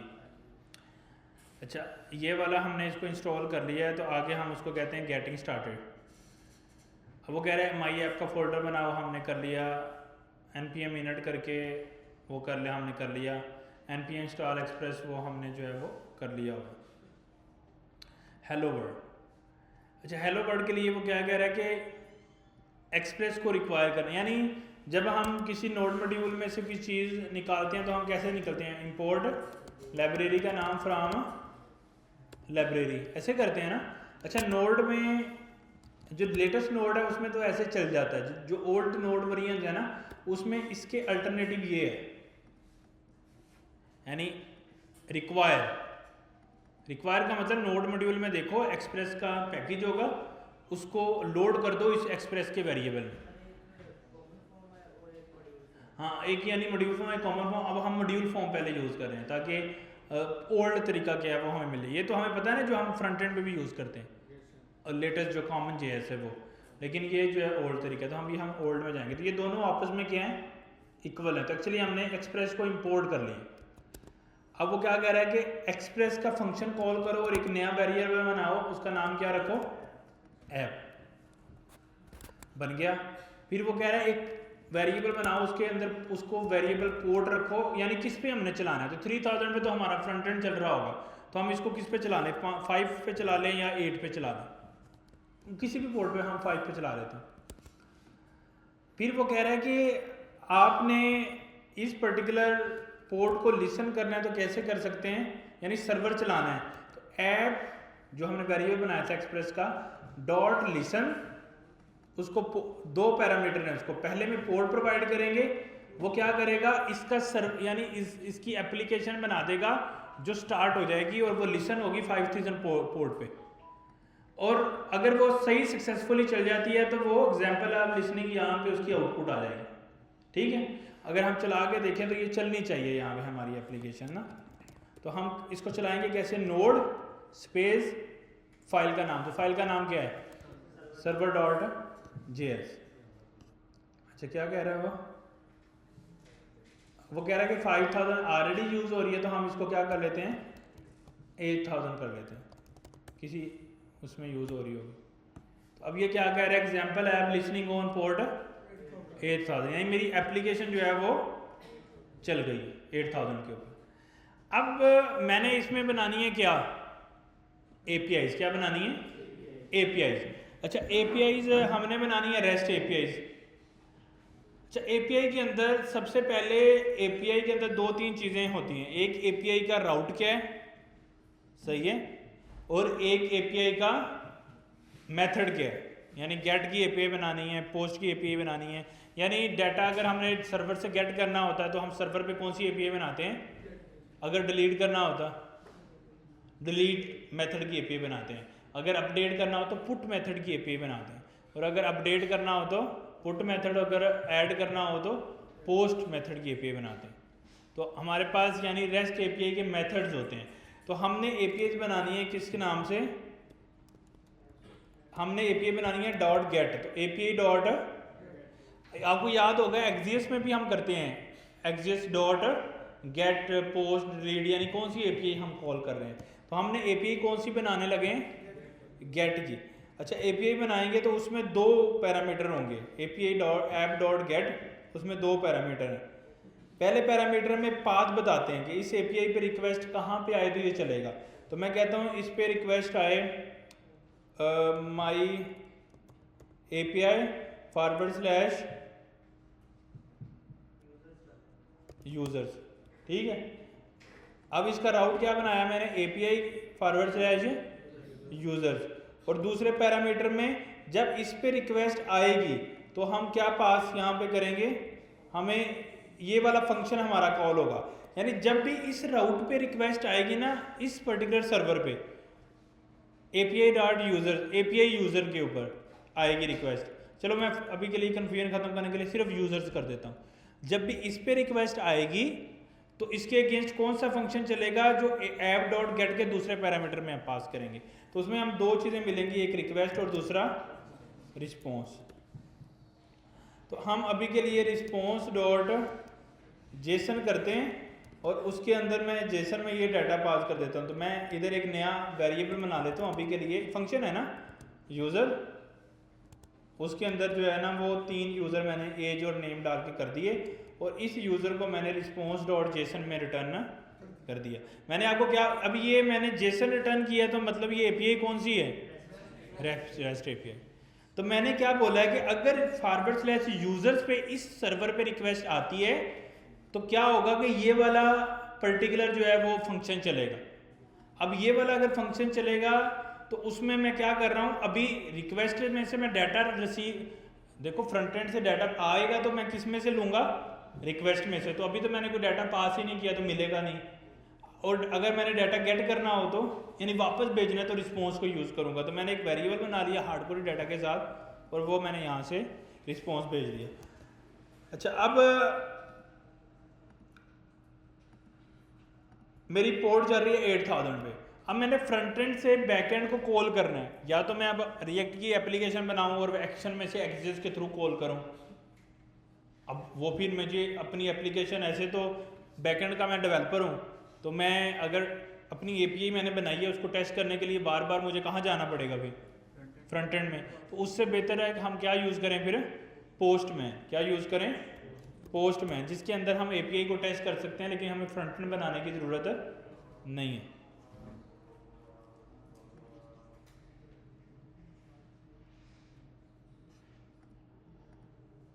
अच्छा उसको करने के लिए मैं क्या करूँगा, यहाँ से क्लोज आर टैब, मैं यहाँ पे प्लस पे क्लिक करूँगा। अब मैंने एपीआई कॉल करनी है तो वो कह रहा है कि आपका सर्वर कहाँ चल रहा है। तो अभी हमारा सर्वर कहाँ चल रहा है, 8000, लेकिन उसका आईपी क्या है, लोकल होस्ट। तो HTTP लोकल होस्ट और उसकी पोर्ट क्या है 8000, यहाँ पे चल रहा है हमारा। अच्छा हिट करेंगे तो वो चल रहा है, लेकिन वो कह रहा है कि कैन नॉट गेट, यानी ये वाला राउट एग्जिस्ट नहीं करता। तो हमारा राउट का नाम क्या था, // तो हमारा HTTP protocol local host IP आ गया, 8000 पोर्ट आ गई। अब // ये वो राउट होगा जो मैंने यहाँ पे लिखा है। तो क्या लिखा है, यूजर्स। तो यहाँ पे फिर मैं क्या लिखूंगा, यूजर्स, और हिट करूंगा तो वो कहेगा कैन नॉट गेट यूजर्स। क्यों, उसकी रीज़न क्या है कि मैंने कोड चेंज किया है लेकिन अपने सर्वर को रीस्टार्ट नहीं किया। जो एक दफ़ा स्टार्ट होता है, वो जो एक दफ़ा कोड सिंक कर लेता है वो दोबारा नहीं लेता। अब मुझे दोबारा करना है तो इसको मैं कैसे रन करूँगा, क्लोज करके दोबारा नोड सर्वर। अब इसके पास उसकी एक्सेस आएगी, हिट करूँगा तो मुझे ये देखो यहाँ पे रिस्पॉन्स में वो तीनों यूज़र नेम आ रहे हैं। समझ आई या नहीं आई। अब ये जो रिस्पॉन्स आ रहा है ना ये सेम है। अब जितनी भी दफ़ा मैं हिट करूँगा तो सब दफ़ा क्या होगा, सेम ही आएगा, क्योंकि जब भी इस वाला फंक्शन चलेगा उसमें ये वाला वेरिएबल ही क्या होगा, रिस्पॉन्स होगा। अब अगर आप देखें तो इसकी मैंने टाइप क्या रखी है, अगर मैं यहाँ से पोस्ट कर दूँ तो ये चलेगा। क्यों, क्योंकि मैंने जो एपीआई बनाई है उसकी टाइप क्या है, गेट है। वो कहाँ से पता लगेगी, ये देखो गेट डॉट गेट। और उसका अगर मैं इसका गेट रख के इसका राउट कुछ और चेंज कर दूँ तो चलेगा। क्यों, क्योंकि मैंने यहाँ पे राउट क्या रखा है, यूजर्स। अगर मैं यहाँ पे कर दूँ ABC, तो मुझे फिर यहाँ पे क्या चेंज करना पड़ेगा? 8000 के बाद ABC। अब ऐसे नहीं चलेगा तो इसको क्या करना पड़ेगा? रीस्टार्ट। तो अब बार बार रीस्टार्ट करना है तो इसका कोई सोल्यूशन चाहिए। तो इसका सोल्यूशन क्या है? हमारे पास एक, हम नोड से अपनी एप्लीकेशन नहीं चलाएंगे, किससे चलाएंगे? नोडमोन। तो नोडमोन को क्या करना पड़ेगा? हमें इंस्टॉल करना पड़ेगा। तो हम क्या करते हैं, इसको क्लोज करते हैं पहले, npm इंस्टॉल नोडमोन कि वो रियल टाइम से चलाए। अब नोडमोन आगे क्या लगाएंगे? सर्वर डॉट,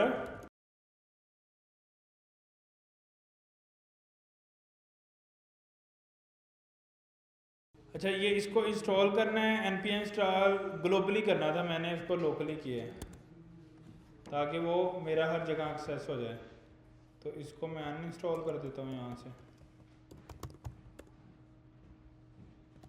ग्लोबली इंस्टॉल कर लेते हैं। और अब नोडमोन सर्वर डॉट JS, तो मेरा ये एप्लीकेशन सर्वर चला देगा। अब इसका फ़ायदा क्या होगा? अगर मैंने ABC को XYZ किया ना और सेव किया, तो ये देखो इसने क्या कर दिया, उसको रीस्टार्ट कर दिया खुद से। और मैं अब यहाँ से आके लोकल होस्ट XYZ पे रिक्वेस्ट भेजूँगा तो अब जाएगी। क्यों? क्योंकि मैंने उसकी वो पोर्ट वो पार्ट चेंज कर दिया। अब मुझे बताएं कि अगर मैंने एक और गेट की रिक्वेस्ट बनानी है तो कैसे बनाऊँ? ऐप डॉट गेट, फिर उसके दो पैरामीटर होंगे। पहले में पाथ क्या देना, कोई भी API जो बना रहे हैं उसका पाथ, जैसे /products, और उसके दूसरे पैरामीटर में एक ऑब्जेक्ट, तो उसकी हमने प्रोडक्ट्स बना ली, उसको रिस्पॉन्स दे दिया। तो प्रोडक्ट का डाटा उसने वैसे गलत भेजा है, तो लेट प्रोडक्ट्स कोई अरे हम बना लेते हैं क्योंकि एक से ज़्यादा प्रोडक्ट है। ID और नेम उसका हमने प्रोडक्ट सेट कर ली। ऐप क्रैश इसलिए क्यों हुई है? ये वाला इसकी यहाँ से ये हमने शुरू किया है, लेकिन इसकी यहाँ पे हमने ब्रैकेट बंद नहीं की, तो वो करेंगे दोबारा चल रहा है ये। अब इस राउट को कैसे गेट करेंगे? / और टाइप क्या होगी? गेट। अच्छा अब मैंने इसको पोस्ट पे चलाना है, गेट पे नहीं चलाना, तो गेट की जगह क्या कर दूंगा? पोस्ट। और रिफ्रेश करूंगा तो डाटा मेरे पास अब मेरे पास नहीं आ रहा क्योंकि गेट का राउट एग्जिस्ट नहीं करता, तो इसको मैं क्या कर दूंगा? पोस्ट। तो अब डाटा आएगा। अब मैंने पोस्ट की जगह करना है डिलीट, तो क्या करना पड़ेगा फिर मुझे? यहाँ से पोस्ट की जगह पे डिलीट, तो सेम राउट मेरा चल जाएगा। यानी हमारा लॉजिक क्या है, ये डिपेंड नहीं करता। ये जो मेथड है ये हमने बस टर्मिनोलॉजी के पर्पज, यानी सारा काम मेरा गेट भी कर सकता है, सारा काम मेरा पोस्ट भी कर सकता है, सारा काम डिलीट भी कर सकता है, पुट भी कर सकता है, लेकिन हमने लॉजिक के साथ, अगर डाटा गेट करना है तो गेट मेथड बनाएंगे, डिलीट करना है तो डिलीट मेथड यूज करेंगे, अपडेट करना है तो पुट करेंगे, और अगर ऐड करना है तो पोस्ट करेंगे। अगर डाटा ऐड करना है तो क्या करेंगे? पोस्ट मेथड, और अगर अपडेट करना है तो पुट, डिलीट करना है तो डिलीट, और गेट करना है तो गेट मेथड। समझ आ गई सबकी? यानी आपकी लॉजिक क्या है, ये आपने गेट में डिलीट कर दिया, API वो चीज़ है जो हम फ्रंट एंड से एक्सेस के थ्रू रिक्वेस्ट करते हैं ना बैक एंड को। ये एक वो कहते हैं कि आपको पूरा फ्रंट एंड सेटअप कर जरूरत नहीं है, API को टेस्ट करने के लिए पोस्टमैन का इस्तेमाल किया जाता है। ये सॉफ्टवेयर है, आप डाउनलोड करेंगे पोस्टमैन, जिस तरह क्रोम डाउनलोड करते हैं ऐसे पोस्टमैन को डाउनलोड करेंगे, ये सॉफ्टवेयर है। बात समझ आई या नहीं आई? तो हमने क्या किया, इसको डाउनलोड कर लिया। अब नेक्स्ट फिर हम देखते हैं कि और क्या क्या चीज़ें हैं।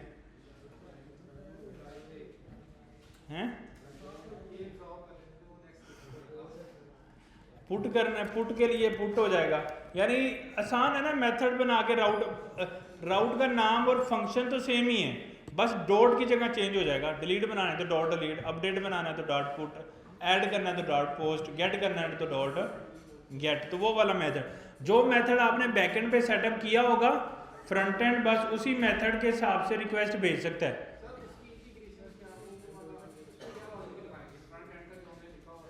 हाँ, फ्रंट एंड पे क्या करेंगे, ये आपने इधर टेस्टिंग कर ली है, आपका राउट चल रहा है, आप यहाँ पे देखो कोड का आइकन बना हुआ है, इस पे क्लिक करेंगे, आपको यहाँ से एक्सिस का सारा कोड मिल जाएगा, कॉपी पेस्ट। समझ आ रही है? वो उसको सारा लॉजिक उसकी बना के दे रहा है, हमने बस पेस्ट ही करना है उसको वहाँ पे। हाँ जी, नहीं, फ्रंट एंड की एक्शन के अंदर वो कह रहा है कि फ्रंट एंड बैक एंड से कैसे बात, अभी तो हमने पोस्टमैन से की है ना, तो हमने एपीआई कॉल, जब एपीआई एक्शन बनाते हैं तो एपीआई कैसे कॉल करते थे, एक्सेस के थ्रू ही करते थे। उसमें क्या देते थे, यूआरएल जहाँ भेजनी है, टाइप मेथड कौन सा है, और जो भी डाटा उसको देना है, तो वो रिक्वेस्ट चली जाती थी। तो वो तो वैसे ही वहीं पे सेम कोड रहेगा एक्शन के अंदर। यानी पहले हम बैकएंड बनाएंगे, वो एक सेपरेट फोल्डर बनेगा, जैसे मैंने नोड.जेएस का बनाया है, उसके अंदर सारा कोड अपना लिखेंगे, सर्वर का एपीआई वगैरह का कोड कर लेंगे। अब उसको फ्रंट एंड में इंटीग्रेट करना है, वो वैसे ही जैसे फेक स्टोर को कनेक्ट किया था, जैसे फायरबेस को किया था, बस उस जगह पे क्या आ जाएगा, मेरा यूआरएल आ जाएगा, बस एक्सेस के थ्रू रिक्वेस्ट भेज देंगे। समझ आई या नहीं आई? तो समझो कि ये वाली अगर मुझे करना है तो उसका कोड भी वैसे वो दे रहा है। अगर आप यहाँ पे देखो ना, जावास्क्रिप्ट फैच के थ्रू अगर लेना है कोड, तो ये फैच की देखो, ये पूरा कोड दे रहा है बना के, तो इसको सिंपली अगर मैं कॉपी कर लूँ तो मुझे कोड मेरा चल जाएगा।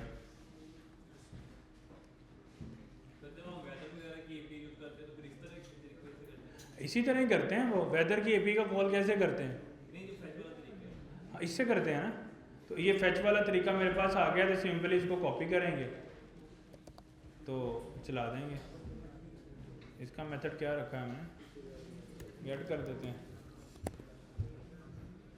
आपको ये क्यूरियोसिटी हो रही है ना, इसको हमने फ्रंट एंड से कैसे कॉल करना है। अब मेरा ये लोकल होस्ट चल रहा है, जब गेट की रिक्वेस्ट तो ब्राउजर भी कर सकता है। मेरा कहाँ पे चल रहा है, 8000 पे, और राउट का नाम क्या है, प्रोडक्ट्स।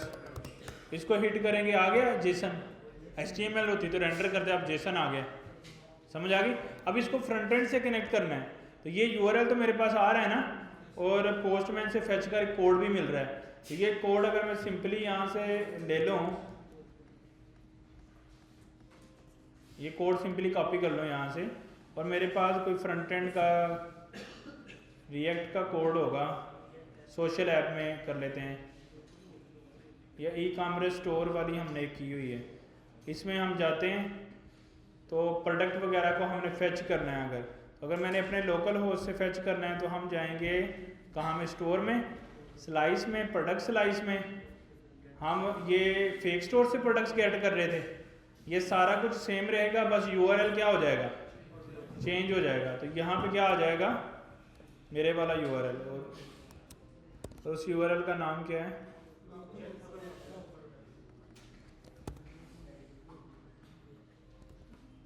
Local host products.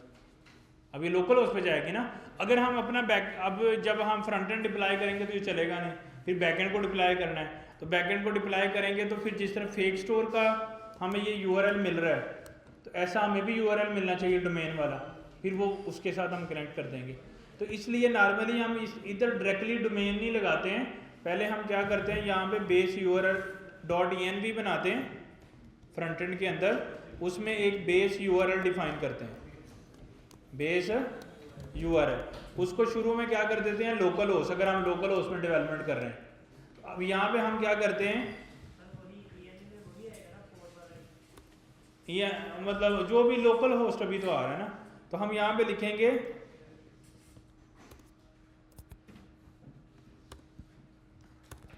यहाँ पे हम लिखेंगे process.env.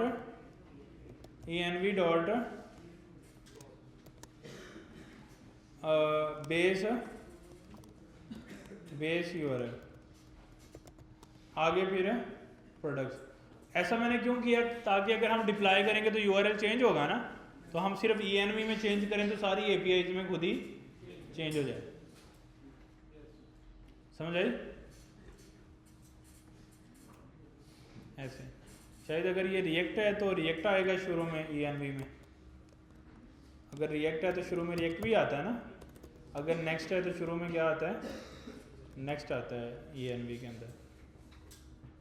तो ये हमारा बेस URL बन जाएगा। ऐसा मैंने क्यों किया है, क्योंकि बार बार अगर रिक्वेस्ट ये हम रखेंगे तो अब अगर कोई लोकल होस्ट है नहीं डिप्लॉय कर दिया कोई भी URL है तो हम सिर्फ ENV में चेंज करेंगे तो हमारी हर जगह चेंज हो जाएगा। अगर हम इधर हार्ड कोड कर देते हैं तो फिर क्या मसला होगा, जैसे मैंने लोकल होस्ट आगे कर दिया था ऐसे, अब हम डिप्लॉय करेंगे तो वो चलेगा नहीं ना फिर। HTTP लोकल होस्ट 8000 अगर डिप्लॉय कर देंगे तो वो फिर नहीं चलेगा, क्योंकि लोकल होस्ट पर रिक्वेस्ट नहीं जा सकती ना, फिर हमें यहाँ पे चेंज करना है। अगर हमने 100 APIs कॉल किए हैं तो 100 जगह चेंज करना पड़ेगा। तो इसलिए हम ENV में बेस URL यूज़ करते हैं ताकि बाद में URL चेंज होना है। देखो अगर हम कोड डिप्लॉय करते हैं तो पाथ तो फिर भी सेम ही रहेगा, सिर्फ URL ही चेंज होना है ना, तो URL चेंज हो जाएगा, पाथ सेम ही रहेगा प्रोडक्ट्स। सही है? तो आज हमने क्या किया है, हेलो वर्ल्ड कर लिया है नोड में। आप लोगों ने करना ये है कि हेलो वर्ल्ड बनाना है इसी तरह जिस तरह मैंने बनाया है, उसको फ्रंट एंड के अंदर यहाँ बैक एंड पे APIs बनानी है, create product, delete product, update product इस तरह, और उसमें हार्ड कोडेड डाटा रिटर्न करना है। सही है? गेट प्रोडक्ट्स अपनी, और उसको अपने फ्रंट एंड के प्रोजेक्ट के अंदर डाटा ला के उसको मैप करवा के शो करना है। तो इस वीक की हमारी असाइनमेंट क्या होगी कि Node.js पे एक API बनाएंगे जिसका नाम होगा, जैसे मैंने बना दी है, app.get.products, और वो इसी तरह प्रोडक्ट्स रिटर्न करेगी। यहाँ पे वैल्यूज और इंक्रीज कर लें, डिस्क्रिप्शन चीज़ें इस तरह, वो यहाँ से रिटर्न करे, मेरा उसको डाटा लेके फ्रंट एंड के अंदर मैप लगा के शो करना, एक्शन बना के ना डक्स टूल किट के थ्रू, और वो सारा काम करना। सही? तो ये इसका जेसन क्या रखना है, वो फेक स्टोर भी शायद दे रहा है ना जेसन, फेक स्टोर प्रोडक्ट को कॉल करें तो दे रहा है ना ये वाला, तो यही उसको कहते हैं कि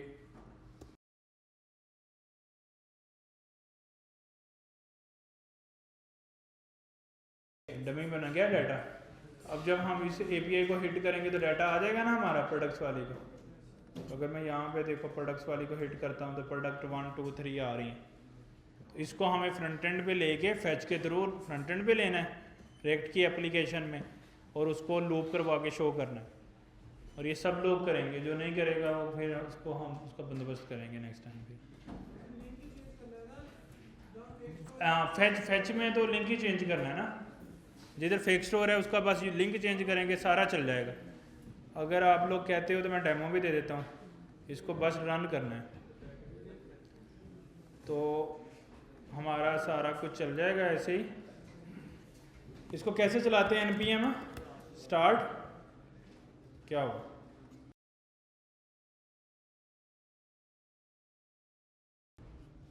और npm स्टार्ट, और यहाँ पे जाके स्टोर में जाके स्लाइस में जाके प्रोडक्ट स्लाइस, यहाँ पे लोकल होस्ट 8000 मैंने कर दिया हुआ। तो अगर हमारी एप्लीकेशन पहले ही चल रही है, लिस्ट ऑफ प्रोडक्ट्स आने तो चाहिए, प्रोडक्ट इन कंपोनेंट अरे 0, डाटा इन फेच प्रोडक्ट, ये नहीं चला ना सेक्शन, नहीं चला ना। तो इसका रीज़न क्या है कि हमने हो सकता है कि इसको कहीं पे नॉक कॉल किया हो। ये प्रोडक्ट लिस्ट वाला कंपोनेंट चल रहा है तो प्रोडक्ट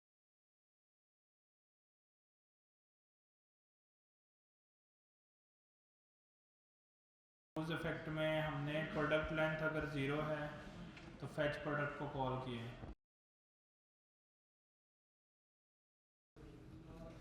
वो चल ही नहीं रहा हमारा, ये वाला एक्शन नहीं चल रहा। टेक्निकली तो चलना चाहिए ना, लॉग ये देखो ना यहाँ पे क्या किया हुआ हमने, इसको क्या करना है, ऐसे करते हैं ना, कॉलम भी आएगा, यहीं से कॉपी।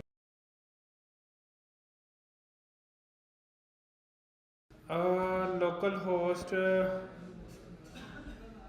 अच्छा अब ये ब्लॉक कर रहा है क्योंकि कोर्स को हमने अलाउ नहीं किया, यानी एक सर्वर दूसरे सर्वर से बात नहीं कर सकता, तो हमें उसके लिए कोर्स को अलाउ करना होता है बैकएंड पे। वो कैसे करेंगे, कोर्स npm का एक मॉड्यूल है, उसको हमें इंस्टॉल करना होता है। यानी एक पॉलिसी है कि एक बैकएंड दूसरे बैकएंड से बात नहीं कर सकता, तो लोकल 3000 लोकल होस्ट 5000 से बात या 8000 से बात नहीं कर सकता, तो उसके लिए हमें कोर्स को अलाउ करना होता है। तो इसको इंस्टॉल करेंगे अपने बैकएंड सर्वर में, ये भी हम कर लेते हैं। बैकएंड के सर्वर में आएंगे, एक दफ़ा इसको बंद करेंगे, कोर्स को इंस्टॉल करेंगे, कोर्स को इंपोर्ट करेंगे बैकएंड के कोड में, और एक मिडलवेयर ऐड करना होता है app.use, उसके अंदर हम अलाउ कर देंगे बैकएंड के कोड में। एक लाइन ये ऐड की है और एक लाइन ये ऐड की है। अगर हमें कोर्स का एरर आया ना आपको फ्रंट एंड पे, ये कोर्स वाला ब्लॉक कोर्स पॉलिसी, तो बैकएंड में 2 लाइनें ऐड करनी होती हैं, एक ये और एक ये, इंपोर्ट करना और उस फंक्शन को कॉल करना है। तो इसको हम दोबारा से चला देते हैं। अब हम दोबारा रिफ्रेश करते हैं फ्रंट एंड को, तो ये देखो सारे प्रोडक्ट्स आ गए। ये वही है ना प्रोडक्ट 1 2। अगर आपने इंश्योर करना है तो प्रोडक्ट 1 की जगह में यहाँ पे ये प्रोडक्ट 1 जा रहा है ना, प्रोडक्ट 1 बाय नवीद, ये मैंने सेव कर दिया। रिफ्रेश करूँगा तो हमारा बैकएंड नोड से अब डाटा आ रहा है रिएक्ट में। मैंने रिएक्ट में कुछ चेंज किया है, कुछ भी नहीं। फेक स्टोर का जो यूआरएल था ना, बस उसको मैंने लोकल होस्ट के साथ कनेक्ट किया है। अगर हमारा ये बैकएंड कहीं डिप्लॉय हो जाएगा हरूको पे या कहीं, वो वाला यूआरएल यहाँ पे लगाना पड़ेगा, रेंडर पे कहीं डिप्लॉय हो जाएगा, वो यूआरएल लगाना पड़ेगा। अदरवाइज जो है वो हमारा ये चलता रहेगा। फ्रंट एंड का कोड तो एज इट इज चलेगा, चाहे लोकल में है चाहे डिप्लॉयड है, जिधर भी। पहले वो डाटा लेके आ रहा था फेक स्टोर से, अब डाटा लेके आ रहा है मेरी एपीआई से। हम ऐसा भी कर सकते हैं कि अपनी एपीआई के अंदर यहाँ पे डाटा हम लेके आ रहे हैं, हार्ड कोड की है। अब ये वाला डाटा टेक्निकली मुझे कहाँ से लेना है, डाटाबेस में से, तो वो हम फिर डाटाबेस जब कनेक्ट करेंगे अपने सर्वर से तो वो ले लेंगे। लेकिन आपने इसको बनाना है, प्रैक्टिस करनी है इस वीक में, और फ्रंट एंड से कनेक्ट करना है, ठीक है।